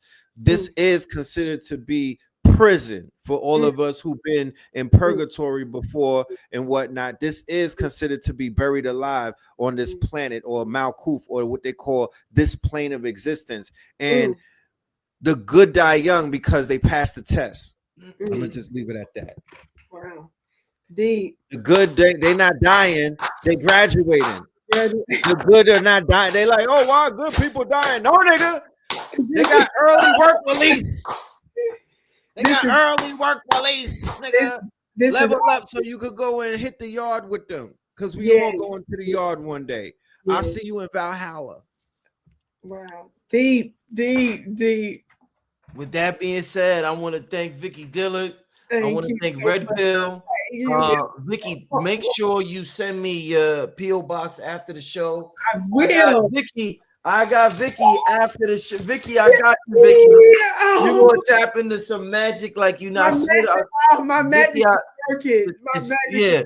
So I'm gonna send you right after the show, family. Wow. The party does not stop now. The party must go on. The show must go on. Let's tap into our divinity. Yes. We are divine. We are DI. You know how they talk about AI? We are DI, divine intelligence. Let's tap into our divine intelligence. Remember your rituals or the libation. That's another way it goes on, Brother Rich. Yes. They do the ritual after because they're adding to that, and something's going to open up. There are times where I've done something as on behalf of my ancestors, but some of y'all's ancestors, when they attended my stuff, they paid me. And when I say pay me, because if you are not, they're not active, some of them aren't with their ancestors, the consciousness of some of the stuff that I do brings them into alignment. So I got a miracle, for example, when I came back a year or so ago from Washington, D.C., the ancestors there when I was there with Brother Tariq Nasheed and some of the others doing that. I did something related to the people, and one of my business debts was supernaturally paid off. There are things like that will happen when you're in alignment. They will pay you. So when you clock in with spirit, they give you dividends. It's a different system, a different economic system. So one time, a few years ago, when I started doing Secret Money in Your Room, it wasn't because I got thousands of extra dollars in the bank. Some years ago, when I started tapping into my spirituality, guess what? Rent was paid for a whole year. I didn't need that money. They just paid it for a year. You see, that's Vicki. And I really want people to start to sign up for your what you call it, a school? My monthly school? Yeah. Yeah, the Vicki Dillard Mystery School. Yeah. Listen, because people have to start living supernaturally. Yeah. And we think that this is supposed to be we talked about normalizing white supremacy. We got to normalize supernatural living. That's why I keep saying it's a solution. My school is a solution. It truly is. That should be the norm. Yes, that should be the norm. That should be norm. I got it, Vicki. I got a shirt real quick. I got it. I could talk to them all night, yo. So we got to get out of here. But I got a shirt because I'm coming out with a merch line. And I got a shirt that says, "I don't know how, but I know God." Because you was talking about your rent and the things being paid. The biggest problem with a lot of us when we try to visualize and imagine, the first thing that pops in our mind is, well, how? Right. We don't need to know how. Invisible intelligence does it. You just need to know that. Yeah, man. So it's like, yes. Wow. And that was a supernatural that happened to me a few years ago because I was doing some medical stuff, and they tell you, in order to make money, you got to do what? Work hard. I said, but what if your body doesn't do what you tell it to do? If I have to take a break right now and do something different, how I started tapping even further, and that took place a few years ago. And I said, I like this bank right here. That's what I'm saying. There's something shifting with the economy, and we got to tap in spiritually. Magically, we want those resources to come into us. And so, no, that wasn't thousands of dollars in my account, but I didn't need that. There was a different type of transfer, right? That was already taken care of. So that's how we open up our minds to those kinds of things. And I believe in that. I had the other day, I shared with my students. Do you know I got in the mail back to back? They sending me lotto tickets, but they won and saying, this is my gift. This is crazy. I'm the bank. I'm the bank. I have a little, I'm the lead that low. I'm the bank. I'm the big. I said, this is crazy right here. What's going on? I said, how they sending me this stuff? I said, this is crazy. But when you see stuff happen in a supernatural way, you understand? And then people begin to do that. And they start sending testimonies. Vicki, I got a house. I got a car. This took place when I went to Stone Mountain. Do you know that when I was done walking down, do you know people that I've never met physically before, they stopped me on the way down to the mountain telling me that through the connection through my school over the years, they said that's how they were able to come to that. Lady house paid off. My students sent the deed in the community page. Damn. You gonna send a paid off house deed. And I'm looking like, what? And you see what I'm saying? Ma'am, this is a car. She said, Vicki, vacations, house. She said, none of that was happening until I was connected. She said, I don't talk a lot in these chats in here. But she keep that consistent currency. Because I tell them, use your membership like what? Tuition. There's a reason why the word tuition is in the word intuition. Woo! Come on, Vicki. You understand? You got to, money is a spirit. So because of that, and I tell them every time that money comes out of that, they're supposed to be declaring even over the seed. You understand? And so over time, remember what you frequent does what? I talked about this for years. What you frequent says, say what? Frequency. You're creating something for the spirit realm to have a route and a way to bring resources. Wow! Ray, how you just gonna snatch that out like that? Red. You see how he picked that up real quick? You see how he played too much? So that's exactly what I'm saying. So my students is getting like real miracles, and they sit here looking like this is crazy. I'm like, this don't make sense because I told spirit, I don't do this. Yes, you do. If we tell you, yes, you do. I said, no, that's earn your leisure now. You're definitely teaching the community how to live quantum, and the rules of the quantum world is different from the rules of physics. So Einstein called it spooky action at a distance. It gets real weird for them folks, but it was our natural way of living. So definitely, and just to say, anybody who's confused, if you study quantum physics or if you listen to Vicki Dillard, when Vicki says the divine feminine and they talk about the quantum world, the divine feminine is the quantum world. So it's one and the same. So she's essentially talking about the quantum world. If you want to learn about the divine feminine, research the quantum realm, and you will understand the science of the divine feminine and how magnificent and glory the divine feminine is. You know what I'm saying? It's one and the same. It's one and the same. So that's why we got black on, Brother Rich. Yeah. Black is the occult. Remember, you put the seed in the blackness of the ground, right? The baby is formed in the darkness of the womb, right? The triple blackness. The triple blackness. That's where it's forming. That's where it's happening. You see? That's why we're here, baby, because something has happened underground. This is how we do, baby. We embrace it. Oh, yeah. I'm so happy for us. And so this is so exciting. I can't wait to get it. I'm going to send you that. And I bless your audience. Brother Red, amazing. You said webinar tomorrow? Yeah. I got the webinar.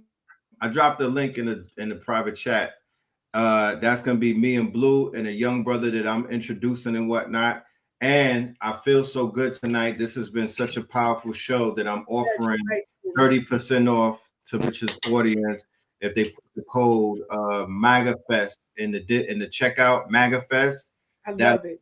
30% off, and we'll see y'all in the building.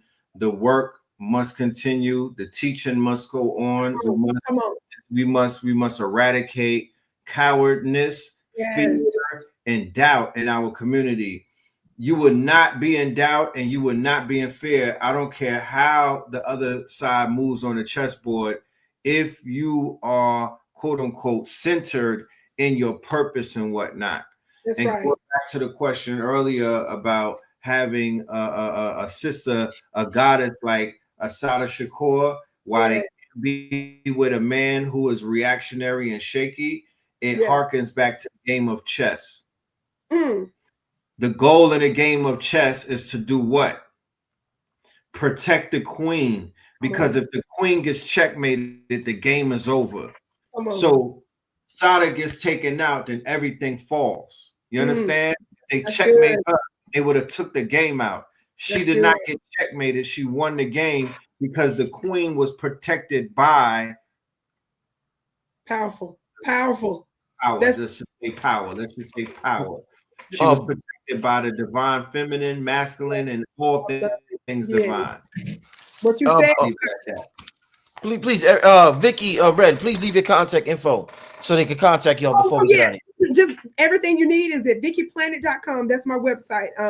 The other platforms I'm going to be on, the current platforms I'm on right now, we send out emails and stuff. So go to VickiPlanet.com. If you go to Vicki Planet, just go to the end of the website, put your email in, so that way my team is in contact with you. If you want to know how you can join the Vicki Dillard Mystery School for low cost every month, that's on the front page there. If you want to know about my store, products, and services, just check me out there. Indeed. KTLUniversity.com. That's where you will find the cyber library, the ebooks, everything that we have to offer.